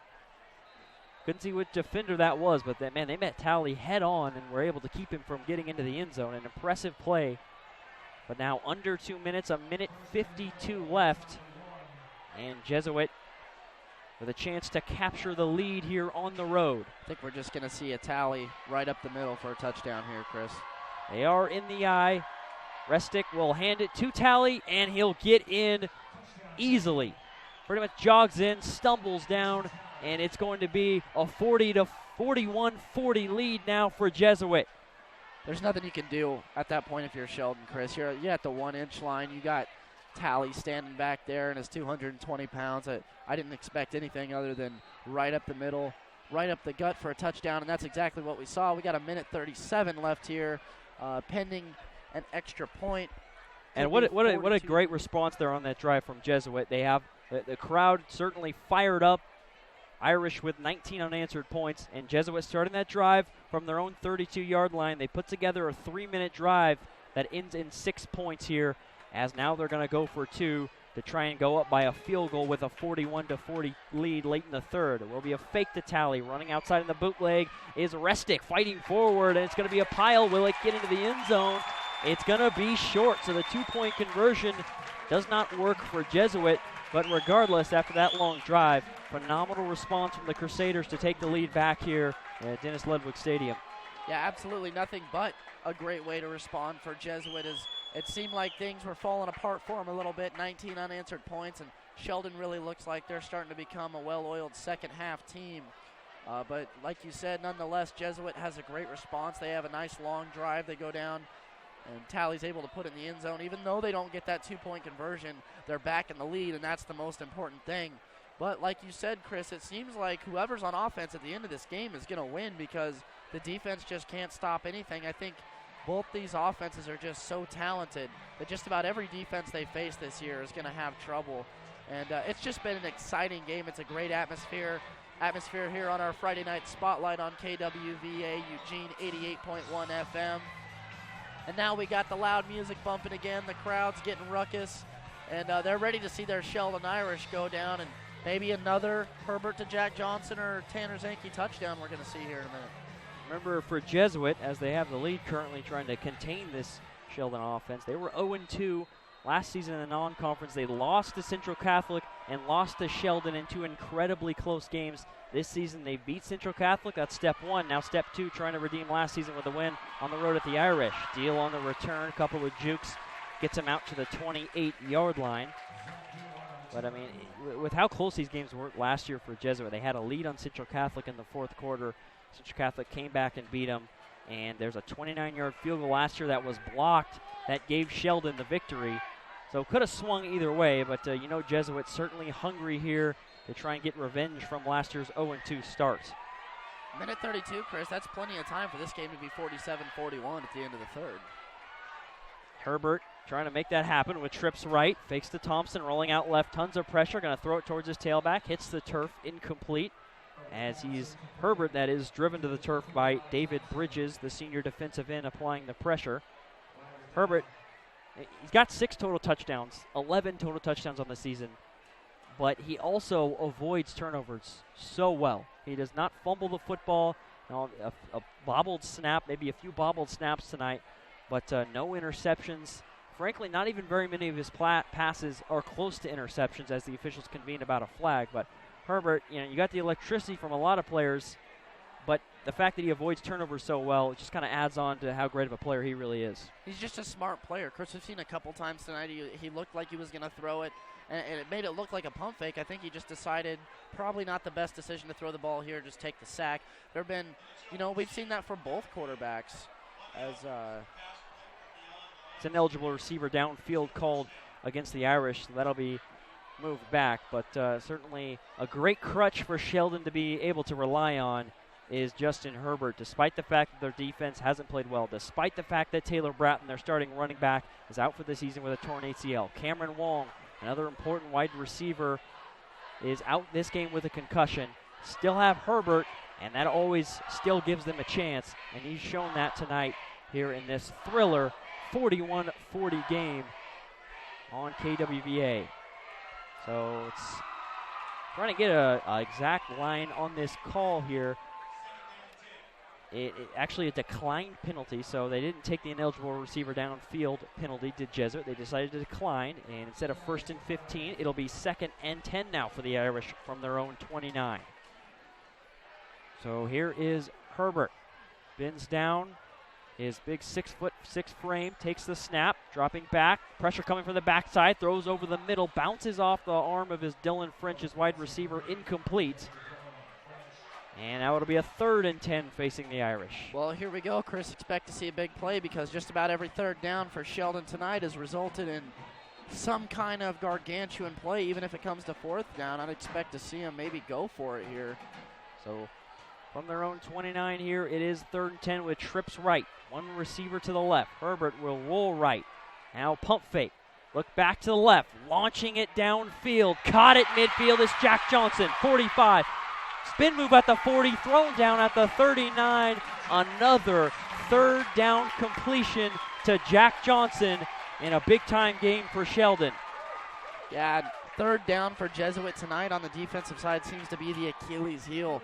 3rd and 4th down, it's like we said right before that play, it seems like just about every 3rd or 4th down for Sheldon results in a 20, 30-yard pass. So 1:07 left here in the 3rd. And you kind of called it, Cameron. Sheldon's marching it right down the field. Draw play to Thompson right up the gut. He'll pick up 5. Hit hard there after the 5-yard gain by Jeremiah Maxey, the senior linebacker, 2nd team all-conference performer last season for the Crusaders. But it is a 5-yard gain, as I said, for Thompson. Now 45 seconds and counting. Sheldon easing the tempo a little bit here and make sure they get the right play call in. Herbert with 4 wideouts, 2 to each side. Takes the snap, fakes, now looking right. He's going to look back to the left and fire it towards the end zone. He's got Johnson. Caught! Touchdown, Sheldon! Jack Johnson again! And 46-41 Irish. Herbert with touchdown pass number 6. His 7th total touchdown of the game. Chris, what did I say? With only 1:34 minutes left, it's plenty of time to be 47-41 by the end of the quarter. But what a talent this Jack Johnson seems to be. He has made big catch after big catch tonight, and he comes up with yet another one. A diving catch in the end zone is going to put Sheldon up probably 47-41 to end this 3rd quarter, well, and Sheldon's going to go for 2 here. Could be 48. They're going for 2. Deal comes in motion. Herbert won't hand to him. Fakes to him. Pump fakes. Now throwing right. Thompson on the screen. Going to fight for the end zone. He gets in. Shows the power. 48-41 Irish. So Jack Johnson pulls in his 3rd receiving touchdown. All of them over 20 yards. And Sheldon takes the lead back. It's 48-41, but don't get it twisted. We're still late in the 3rd quarter, still an entire quarter of football to go. What a game this has been, and this just gets me extremely excited to see We're all excited, what Cameron. the 4th quarter is going to be. I mean, you can hear how excited this crowd is. And let me tell you, that's not just the noise you're hearing from the grandstands. That's coming all the way from the other side of the field in the end zone where Jack Johnson is making all these incredible touchdown catches. And Jesuit going to have to kind of calm down a little bit here, maybe block the crowd noise out. 27.3 seconds left in the quarter, and I hate to say it, but that's plenty of time for it to be 48-48 by the end of this quarter, because both these offenses are firing on all cylinders. And Justin Herbert had a 6 touchdown catch, or 6 touchdown throw today. 6 touchdown pass, and his 7th total touchdown by himself. Hello, D1. They'll be calling in the morning. He's probably definitely got some proud parents here in the crowd tonight. He's definitely got a proud student section as he gets ready to line up and boot this ball down to Jesuit again. Yeah, not to mention the 7 touchdown passes and Mr. Do-It-All on offense, but he's been kicking all game for Sheldon, and he's done a pretty darn good job of it. Retrieving this at the 5-yard line for the kickoff return is Jesuit, now bouncing it outside all the way up to the 27-yard line. And that's actually Josh Horse there on the return, the senior, up to the 27-yard line. So that's with 19 seconds left here late in the third. Jesuit, doesn't really matter whether they do at the end of this quarter, but regardless here, they're in a tough spot with Sheldon just on fire on offense, seeming to be unstoppable right now. Jesuit, they're going to have to respond, and they've been as electric as Sheldon all game on offense, so I don't expect them to not be able to come up with something, but we'll see here if the Sheldon can step up and make a play. Restic under center, hands off up the middle to Talley. Talley up to the 32-yard line, so a gain of about 4 yards for the senior. And it looks like that could be the last play of the quarter here, Chris, as time winds down, only 5 seconds left. It is going to be 48-41, the Sheldon Fighting Irish over the Jesuit Crusaders here on KWVA Eugene 88.1 FM. What an exciting game this has been. It's the game of the week on just about every station you can find, including ours, for our Friday night spotlight. The student section is going crazy. There is no better place to be on a Friday night than at a high school football game. Absolutely not. And both teams here getting into the huddle, doing their speeches before what is going to be an extremely entertaining fourth quarter of football. Number 2 Sheldon 48, number 1 Jesuit 41. Jesuit has the football, has been unstoppable on offense all game long. We'll see what they can come up with. Herbert with 7 total touchdowns. On the other side, Restic has been phenomenal for Jesuit as well. He's got 4 touchdowns. Talley has been great on the ground as well. So we'll see who prevails in this one. I don't care who has the lead right now. It is anybody's football game. 2nd and 6 for Jesuit. 12 minutes on the clock, and here we go. Let's see who can come out as the top team in the state. Under center is Restic. Looking left, a quick screen, complete to Ferguson. Met at the line of scrimmage, actually lost a few. Thought he was going to break free, and it's Mr. Do-It-All, Jack Johnson, on the tackle. Now a 3rd and 7 face the Crusaders. And now the student section erupts as Jump Around by House of Pain comes on, and that's always a fun one to play at a high school football game. By the way, what a great display of showmanship we saw, sportsmanship as I should say, from Grant Schmedick as he helps up a Jesuit player after getting laid out. And I mean laid out. So 3rd and 7, Restic back into the gun. 11:20 left in this football game. Restic takes a low snap, looking downfield, pressure coming from the backside from Edmondson. Restic still racing towards the sideline, looking downfield. He'll just be pushed out of bounds. And a gain of about 4 yards, but not enough up to the 34. It'll be a 4th and 4 facing the Crusaders. Chris, I expect to see the Crusaders go for this. Offense has been everything all night, and it looks like the punt unit is going to come out. And, you know, we were talking about which defense is going to step up. Is an offense eventually going to stall out? And we see Jesuit stall out here. What a huge opportunity this is for Sheldon to show that they are the best team in the state and try and get a 2-touchdown lead possibly as time starts to tick down on this game as we approach about a minute and a half into the fourth quarter. As you said, the Jesuit punt team is out. Valiute back to kick it deep. Jack Johnson awaits the ball at the 34, and it's going to be a 12-men on the field penalty or maybe a false start. regardless, it's definitely against Jesuit here as they blow the play dead right as Valiant was taking the snap to kick it away. We'll get the exact call, and it is an illegal substitution against the Crusaders. Well, that pretty much ends any discussion as to whether or not they go for it on fourth down. Now, I mean, you could go for it, but a 4th and 9, that's pretty risky here in a one-possession game. 10-21 remains. Sheldon, after being down 35-21 in the third, we've got a 48-41 lead here early in the fourth quarter. Ballyute takes the snap. He'll kick it deep. Johnson waves off his teammates, takes a Jesuit bounce at the 45. That one's all the way down to the 26. So Ballyute, man, what a game he's had as a punter. He missed a field goal earlier, but that guy is really rocketing those things downfield. He deserves a lot of credit for putting Sheldon in worse field position. Now the average have 48 points, but if Ballyute's not there, maybe it's even worse. Yeah, and we kind of seen that from both kickers tonight. You know, both sides of the field. We've talked about it's going to be great field position for a team, and then the kick goes all the way down the field, down to about the 20-yard line. We've seen Herbert do that a couple times as well.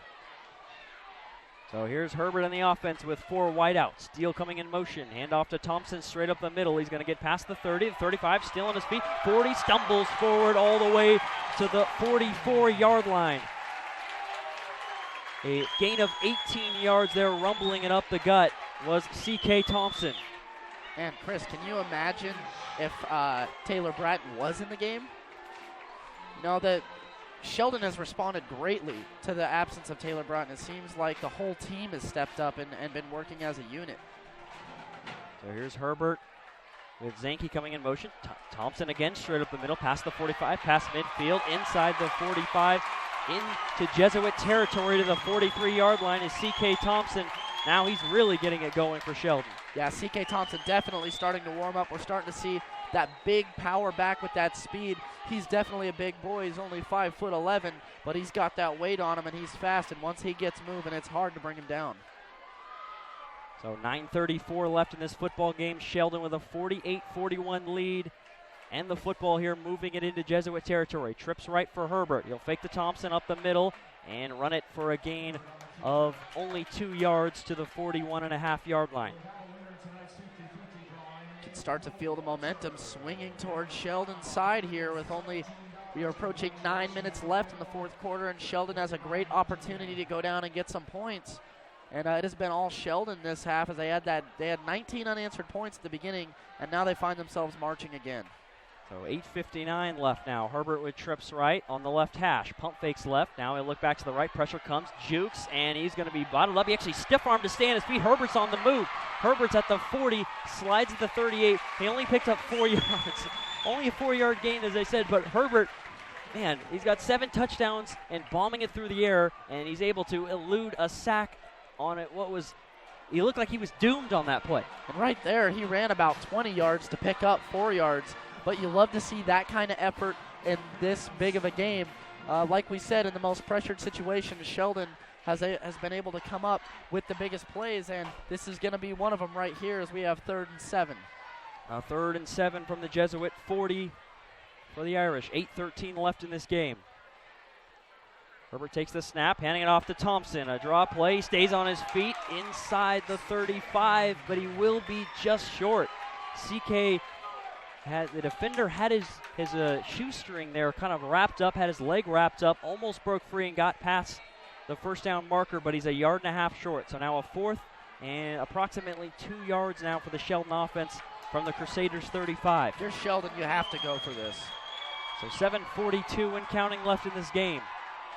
Bunch trips left for Herbert with one receiver way out to the right side on the right hash. Hand off to Thompson up the middle. I think he's going to be short. No gain. Jesuit stuffs him on 4th and 2, and the Crusaders get the football back. They come up with a stop when they need it the most. We've been talking about offense all game, and now 2 drives in a row. The defenses have been able to come up and make big plays. Jesuit's going to keep themselves in the game. That's a huge stop, and we saw that last week with Sheldon against Tigard, a 4th and 2 goal line, or no, I shouldn't say goal line, first down marker stuff is what kind of sealed the game, and now Jesuit is able to come out and take over on offense. So a 1st and 10 now from their own 35. Restic handing to Talley past the 40, fighting forward, and it's a 9-yard gain to the 44-yard line. Well, actually, they're going to put him up at the 45, so right at the sticks. And they will give it to him, a first down for Jesuit on their first run of an enormous drive here in this showdown. It's actually going to be second down here, Chris. Oh, no, now there they're going it to is. move. Now they're going to move I it told down. you. Hey, if Chris Clayton says it, it's true, people. The That's refs right. have been pretty generous about spotting tonight. It's true. I formation of 1st and 10 from their own 45 now. Hand off to Talley up the middle. He's going to meet a pile, fight forward, and showing the power. A 5-yard gain on what probably should have been nothing. And the 220 pounds of Talley gets to midfield for Jesuit. So under 7 minutes now, 6:52 left, and we should be in for a thrilling finish here at Sheldon High School. 2nd and 5 as Jesuit's offense patiently breaks the huddle, lined up at the left hash mark, closest to their sideline. Farthest away from the grandstand. Restic hands off to Talley on a sweep out left. Gets towards the sticks. He's going to be really close here. Another 5 yards, maybe a half-yard short, but Talley setting up Jesuit here in Sheldon territory. And I believe he is short, so a 3rd and a half-yard coming up for Jesuit. Now you remember last week, a big 4th and short for Tigard. Grant Schmedick came up and met Josh Allen, the big running back for Tigard, for the stop. So we'll see if Sheldon, in a big moment, can come up with an equally big stop for the Irish. And Chris, I expect to see Talley right up the middle again. Wouldn't be shocking, that's for sure, with how much of a workload he's got today, and he's certainly earned it. 3rd and 1. Hand off to Talley. Fights forward all the way to the 40, still fighting to the 39, and that's a gain of 7 yards, and they only needed 1. Jason Talley, as good as advertised. We're talking about Restic, talking about both of them a lot, but I mean Restic at quarterback-halfback combo combined with the offensive line as Jesuit has really pretty much dominated this Sheldon defense all game long. It reminds you of Justin Herbert and Taylor Bratton when Taylor Bratton's in there. It's just a 1-2 punch that's really hard to deal with. It's really hard for defenses to key in on both of those guys at the same time. 1st and 10 from the 39 of Sheldon now for the Crusaders. Moving Talley out on the left side, a sweep. He's all the way up to the 30 before he's taken down. So a gain of 9. Going to be a 2nd and short, and now 5:17 is where the clock stops as Talley is shoved out of bounds. And Chris, it really is starting to look like who's going to have offense last. Because, if Sheldon scores, or if Jesuit scores here, it's looking like it could be about with 4 minutes left. That gives Sheldon plenty of time, given that it works out the way it does, that gives Sheldon a couple minutes to go down and score, and then that puts us at a tie game if things continue the way that they've been going all game.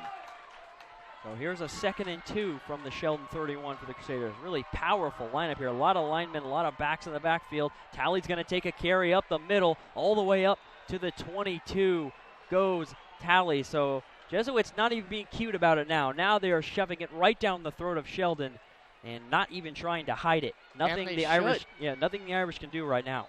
And they should. They got a big offensive line.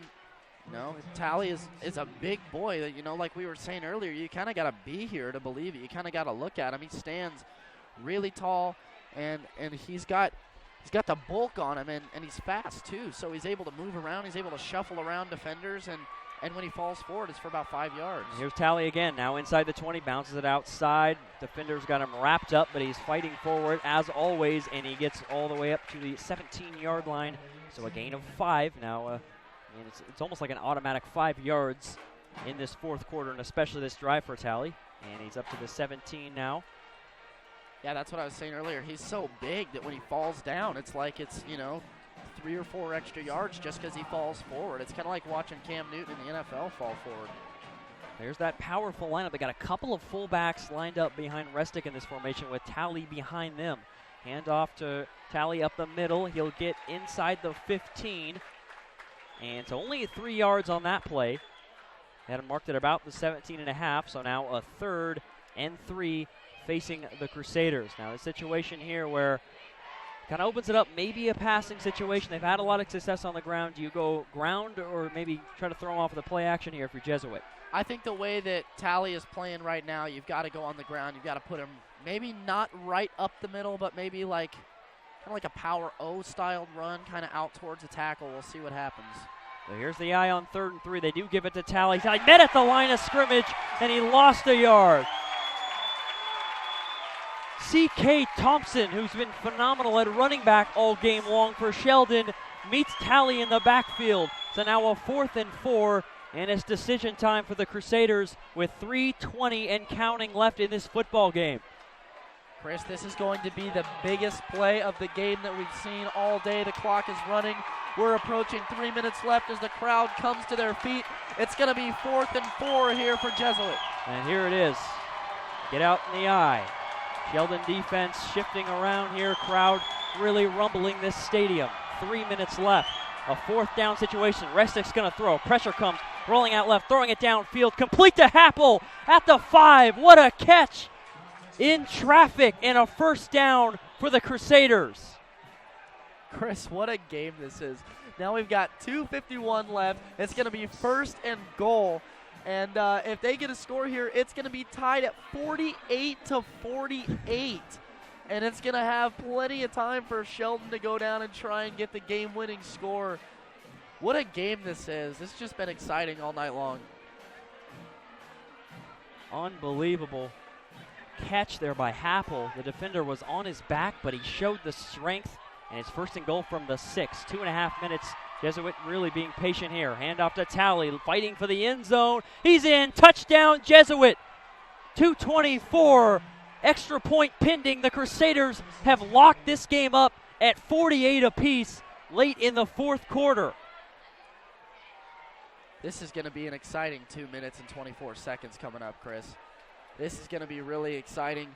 There is no better place in the state of Oregon to be right now than right here at Sheldon High School for the Friday Night Spotlight. And I'm just privileged that I got to be here to watch it tonight, to be honest. This has been an incredible game, back and forth all night, and Value getting ready to put the extra and what a point drive. up. That drive starting back at their own 35. They stretch it out over 5 minutes, so they put Sheldon in kind of a tough spot here. We shall see. Value's extra point almost blocked. He gets it off, though. Remember, Jesuit blocked one earlier, and Value's kick is through. So we are locked up at 48 apiece.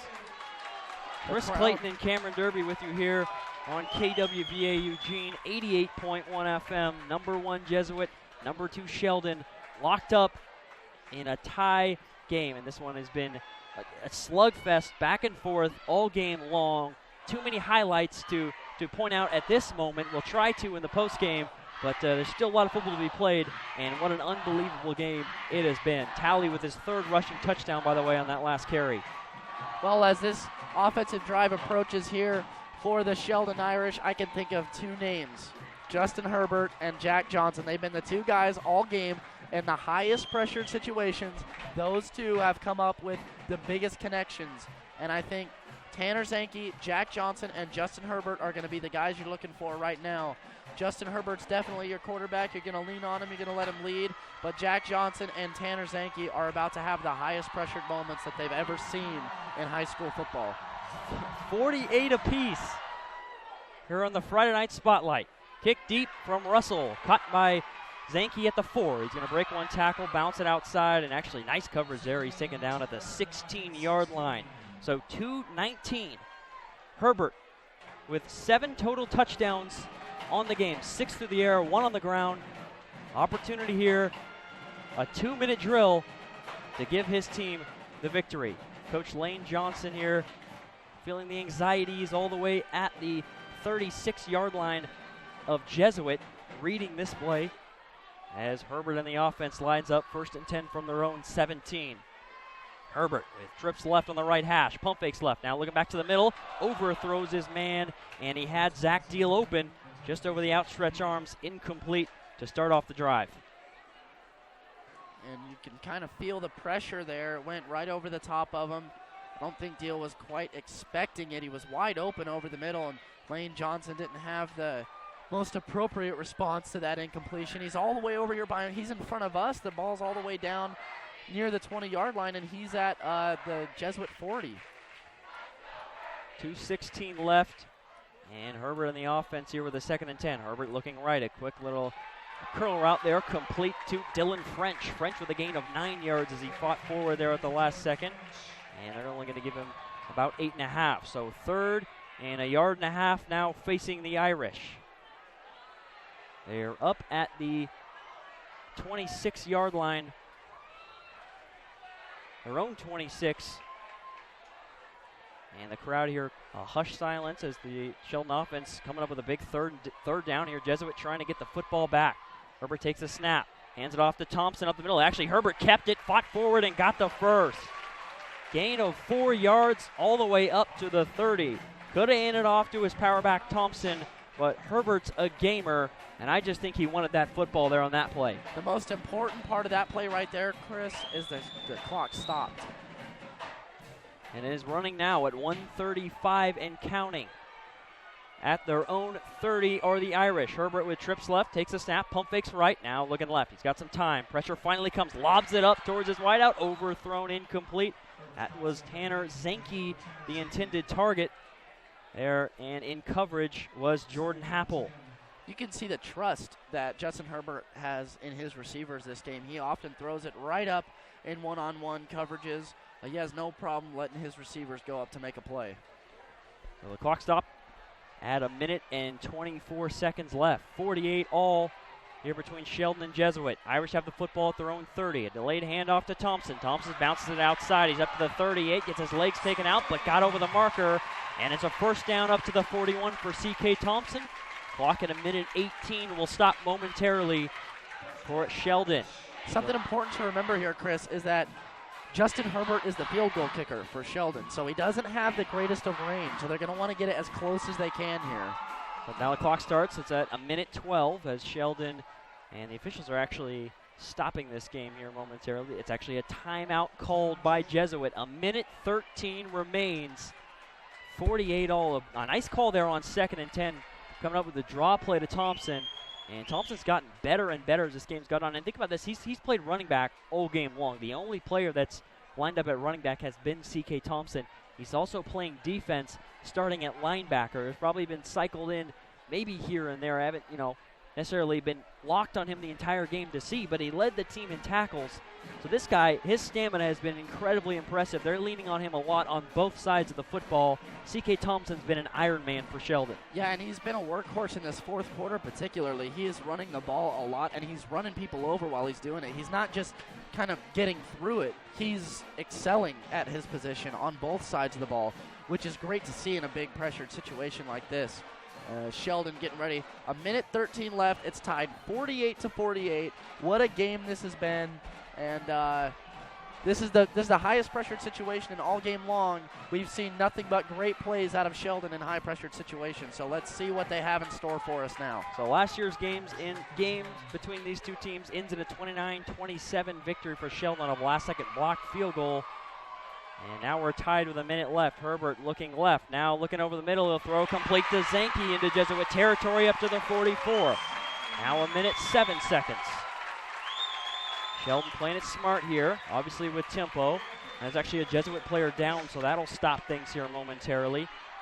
That is Mikey Alfieri, the senior defensive back, just kind of squatting at the 45. Not sure exactly what the injury is. Actually, that is Eric Restick playing on defense as well. He's a little bit shaken up there on that play. You certainly don't want to see that if you're Jesuit. He'll jog off to the sideline.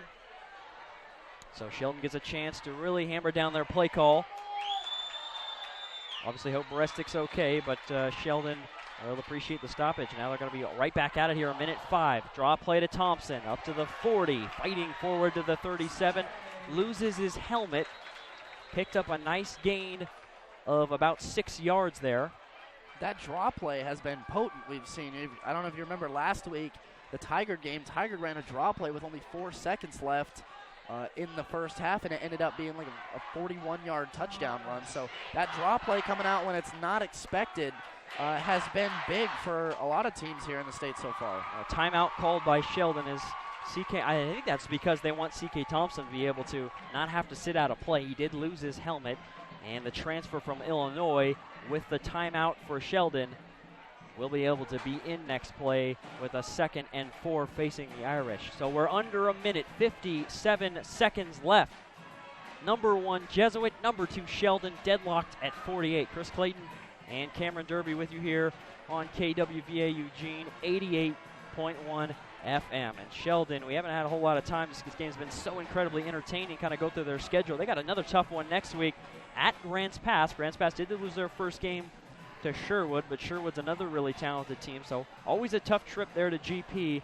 After that, as you said earlier, kind of a little easier. They have South Medford at Roseburg, South Eugene, Thurston, Willamette, and then North Medford. So this is really the part where they're going to be tested and kind of simulate what the state playoffs are going to be like. And we'll see if they can come out of the non-conference slate 2-0 here. 57 seconds left in a 2nd and 4. And they break the huddle here. And Edmondson getting some last-minute advice from the coaching staff. The offensive linemen, one of the unsung heroes. Offensive linemen never really get a lot of attention, and the pass protection of Sheldon hasn't been great today, but both teams' offensive lines have been impressive this season so far. Here's a trips right for Herbert on 2nd and 4 from the Jesuit 38. Herbert dropping straight back, looking deep downfield. Got a man, overthrown, incomplete. That's Graham Johnson at the 5 that couldn't track it down. That's going to bring up 3rd and 4. You could hear the crowd take a gasp there as it looked like it was going to be 6 for Sheldon. And what it would have been an explosion. Surely been an explosion here at Sheldon High School and could have locked up the game. But here we go. Justin Herbert got another chance to get a first down here. 53 seconds left. Clock stopped with the incompletion. Trips right for Herbert on the left hash, closest to his sideline. Herbert dropping straight back. Delayed screen to C.K. Thompson. He's up to the 30. Cuts back 25. Inside the 25 to the 22 for Thompson. So now 46.5 seconds left for the Sheldon offense. Cameron, you mentioned earlier, Justin Herbert is the kicker, and he struggled a little bit last week, missed a couple of extra points against Tigard. We'll see how close they get before they try for the field goal. Obviously going to milk this clock as well. 40 seconds and counting now. Herbert fakes to Thompson, going to keep it now. He'll actually throw downfield to Johnson. Ooh, in coverage there. Herbert, a risky pass. 50-50 ball between Johnson and the defensive back. And there is a flag at the 26-yard line, so we'll check on that one. Ineligible receiver downfield. So it was obviously a design run play. Herbert tried to improvise there and make a play. Nearly ended in disaster, but it ends in negative regardless as Sheldon will be moved back on the penalty. 34 seconds left in this game. Chris, that was really risky. That could have very well ended in disaster, and with 33 seconds left, that's still time for Jesuit to go down and try and make something happen other than overtime. So lucky break for, even though it ends in negative yards, it's still a lucky break for Sheldon there. 48-48, Jesuit Sheldon here in Dennis Ludwig Stadium. 34 seconds. A 1st and 14 facing Herbert. He drops straight back, pump fakes, eludes the pressure, fires it towards the end zone. His receiver didn't see it, picked off in the end zone. It's an interception for the Crusaders. That's Kellen Carney Fenton, the senior defensive back. And this one will be Jesuit football, could be going to overtime. Herbert's first interception of the game comes on their last drive of regulation. Yeah, and that was just a miscommunication. Herbert tossed it up toward the back pylon of the end zone. Tanner Zanke over there on the other side, and Zanke thought that he was just going out on a little out route, and Jesuit able to run their tails off and track it down in the back corner of the end zone for the interception. What a disastrous end to the drive for Sheldon. So we'll see how aggressive Jesuit is here from their own 20 with 25 seconds left. Restic takes the snap. Looking over the middle here. Pressure comes. He's going to run for it. He's sacked in the backfield back at the 14. 18 seconds left.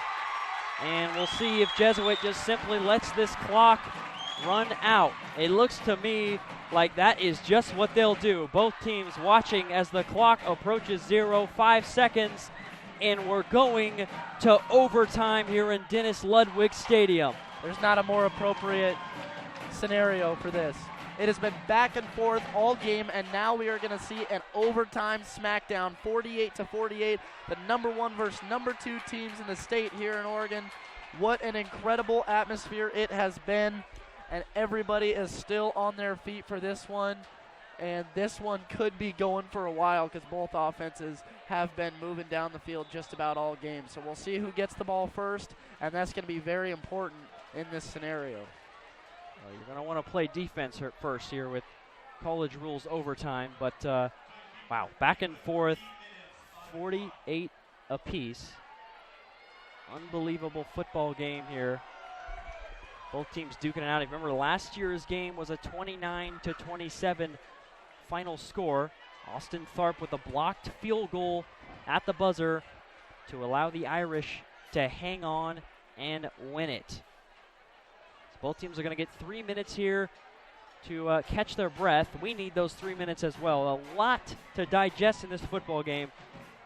Sheldon in that last drive, we'll just focus on that for now. They get the ball at their own 18-yard line with 2 minutes and 19 seconds left on the clock. They march the football right down the field. Stellar clock management. Get the ball up to the 22. Call kind of an interesting little run play where he fakes to Thompson and Herbert was going to run to the outside. He tried to improvise and nearly ended an interception. That play ended in a penalty. That's where they kind of got into a hiccup. And a 1st and 14, that's when Herbert launched it towards the end zone.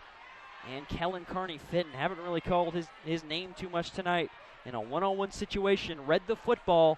His intended wide receiver, Dylan French, did not read it, and it ended in a pick in the back corner of the end zone for Jesuit. But it's tough if you're Sheldon because it's just a matter of on that drive, I think, if they were going to settle for a field goal, it's a matter of how much they trust Herbert's field goal kicking ability. I think if they really trusted him, they would have maybe run the football and try and milk the clock and gain a couple more yards instead of throwing it for the end zone.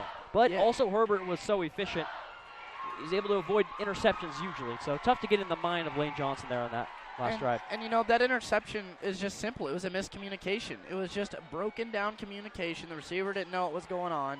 The quarterback thought that he should be thrown to the back pylon. And it was a miscommunication. It ends in an interception. It's very disappointing for Sheldon that something like that would happen at the time of the game that it did. But unfortunately it did. You find yourself 48-48. Like you said, it was an incredible drive, and it was perfect clock management. It was all the way down, about 30 seconds left at the 22-yard line. But like we mentioned, with Justin Herbert being the kicker, he was struggling last week with just extra points. So at what point do you feel like you're close enough to just milk the clock down and kick the ball up? I think Lane Johnson was trying to get it just a little bit closer. Justin Herbert thought that he was supposed to be going up to the end zone, and no, unfortunately, it ends in an interception. Fortunately, it means this game continues and the excitement continues. This crowd gets to enjoy a little bit more football. I'm sure they would have loved to see a Sheldon victory. But the Jesuit strong over on the other side, they're definitely breathing a sigh of relief because it was looking like, just like we predicted, whoever was going to have offense last was going to win the game. Now it shifts to the idea that you want to play defense first. Now you want to play defense because we're in overtime. There's college overtime rules here as the teams walk out hand in hand to the coin toss. It's going to be an ever important coin toss because this coin toss could very well determine who's going to be the number one team in the state. Oh, come full circle here, back to the middle of the field. 48 minutes of football later. Still tie. Not 0-0 though, it is 48 all. Remember in the third, Sheldon was down 35-21. They reeled off 19 unanswered points after doing a similar thing last week, scored the last 20 against Tigard. But they were not able to corral Jesuit either. Jesuit also moving the football extremely well. And after all of that action, we are locked up here in a 48-48 tie. 7 total touchdowns for Herbert. Does have the one interception. That's his first interception of his varsity starting career. So we'll see how he responds. Sheldon won the toss. So you may have heard over the loudspeaker from the official. And presumably going to play defense first. And they are going to start this drive at the far end of the field away from the student section. So here we go. If you're not familiar with college rules overtime, both teams get a chance with the football at the 25-yard line. And at that point, you have your standard first downs. And whatever happens on your drive, the next team is going to get a shot with the football. So let's see who comes up with the W here.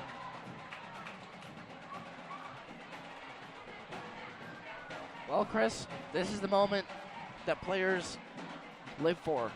The biggest moments, the moments where you're going to gain the most exposure are in the moments when the pressure is on. Justin Herbert's definitely going to get a lot of exposure from this game, as well as Restic, and Jesuit is on the field and ready to start the smackdown.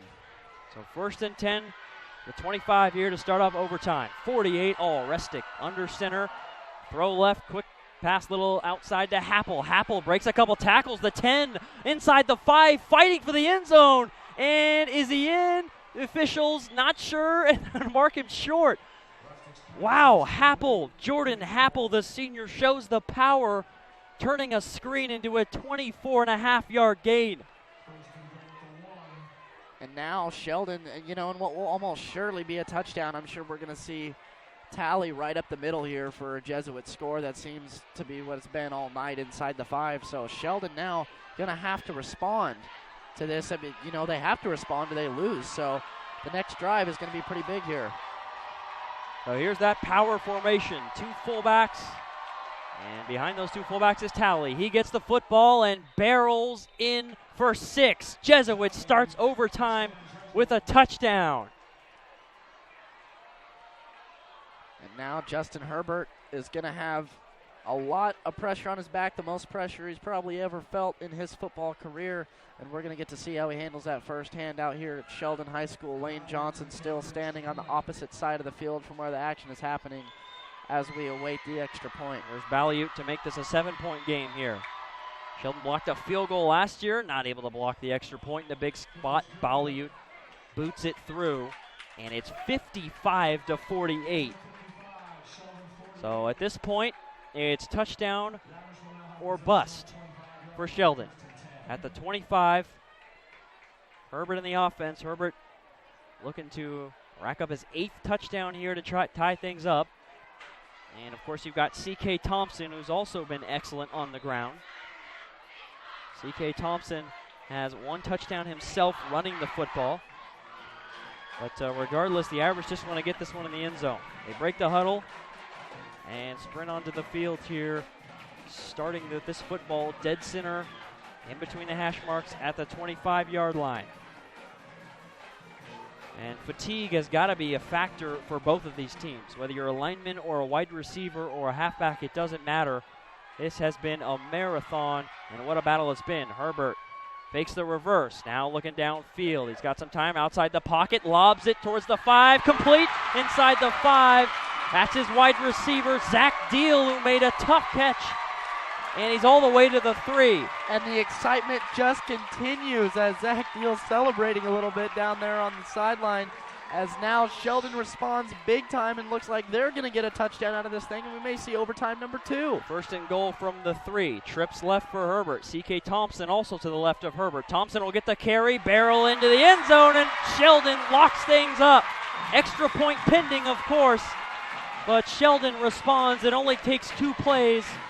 And the Irish have a chance here to lock this game up. Chris, who's going to blink first?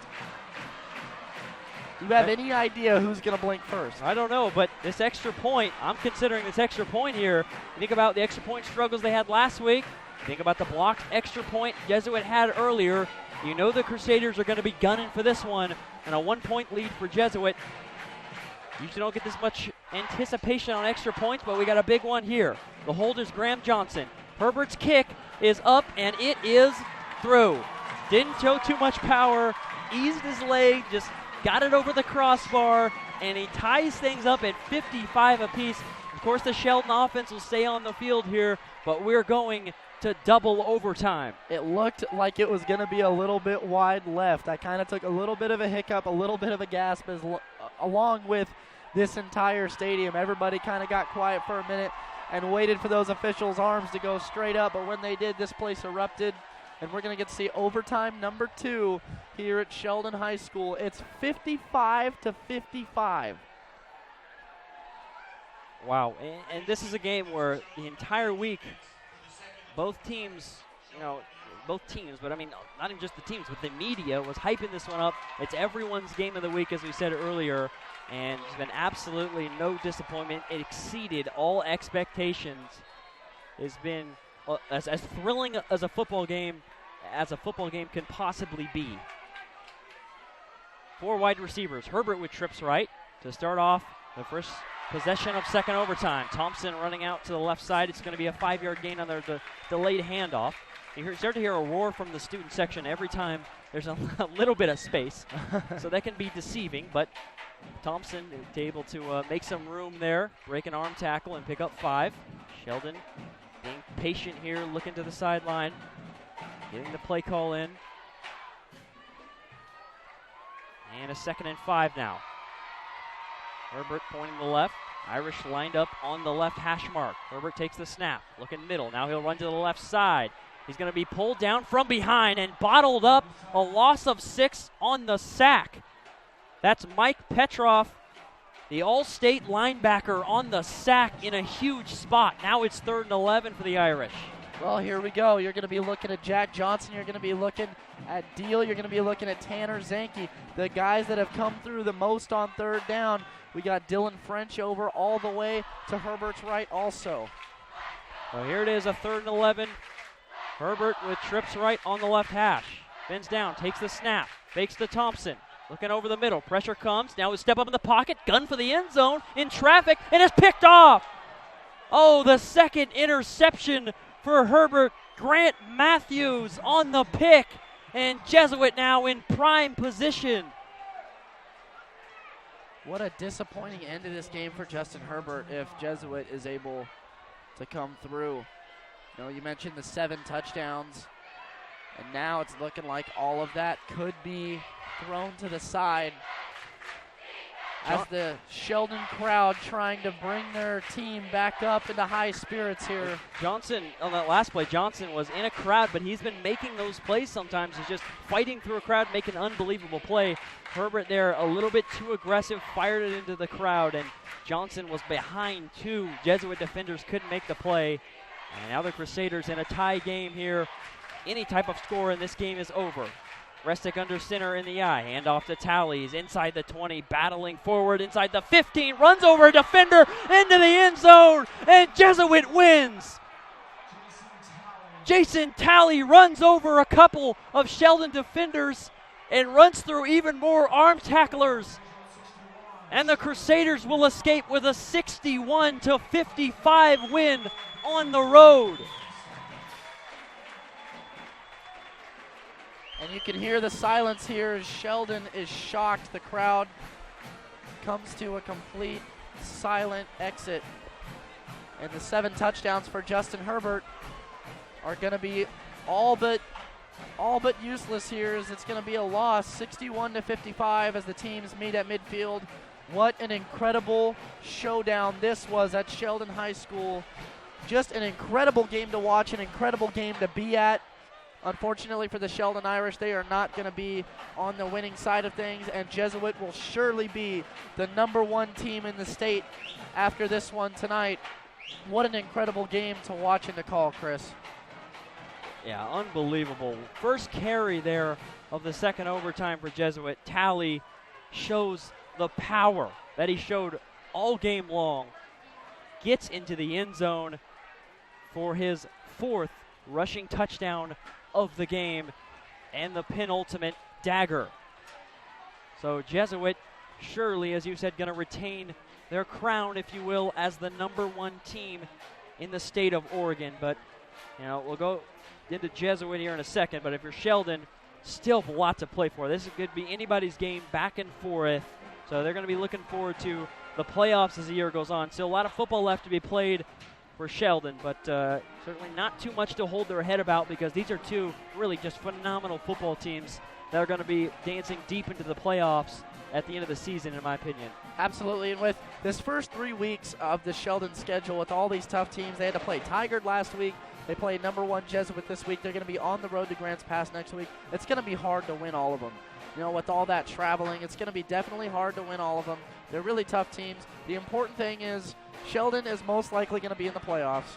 And could possibly more get than to most likely. more than most likely going to be in the playoffs, and they may even get to see this Jesuit team again. There is a lot to play for, and what's most important for Sheldon here, one, break down the film. The defense has to be cleaned up for both sides. Jesuit and Sheldon both got to clean up the defense, obviously in a 61-55 game, but they were able to stand toe-to-toe with the #1 team in the state who was able to break Central Catholic's long winning streak. They stood up toe-to-toe with them. They went to 2 overtimes, and they never blinked. They have a lot to be proud of, and they did it all missing their most prolific running back. So, a lot to be proud of for Sheldon. Unfortunately, this one's definitely going to hurt for a couple days, but you move on. They get ready for Grants Pass, in Grants Pass on September 19th next Friday, and then South Medford on the 26th following that. But this Sheldon team, Chris, is talented. You had a lot of guys all night. You had Jason Talley, the big 6'3", 215 running back. He played like a beast all night. He was all over the place. He ends up getting the game-winning touchdown. You had Eric Restick, who, kind of a quietly great quarterback. He's very mobile. He doesn't look like he should be very mobile, but he's definitely very mobile. He makes something out of a lot of plays that look like they're going to be nothing.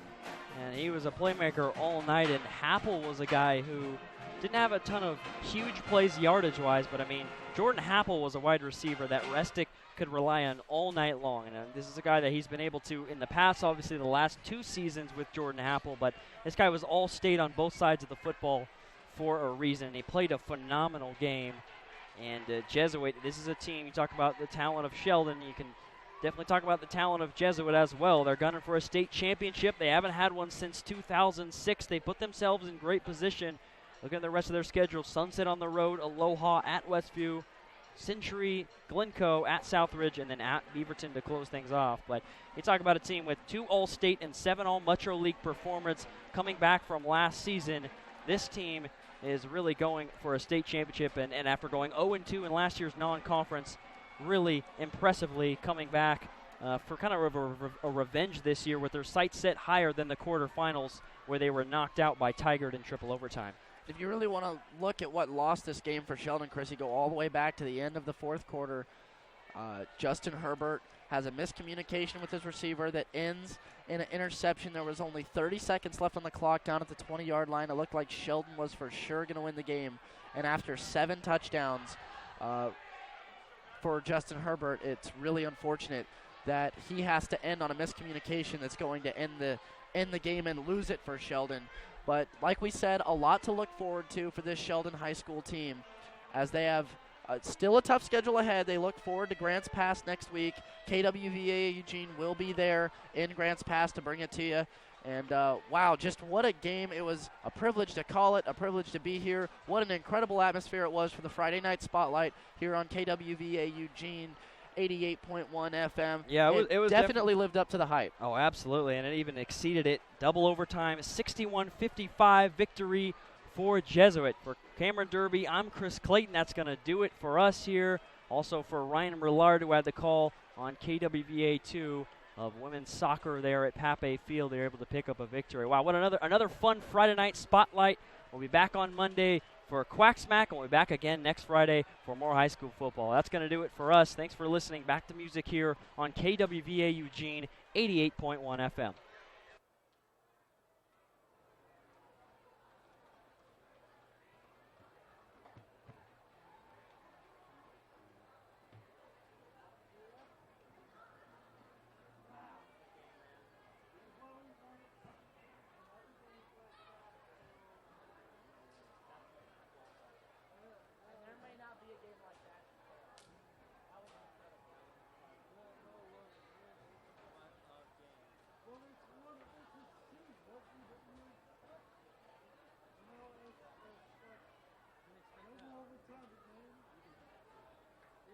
Good.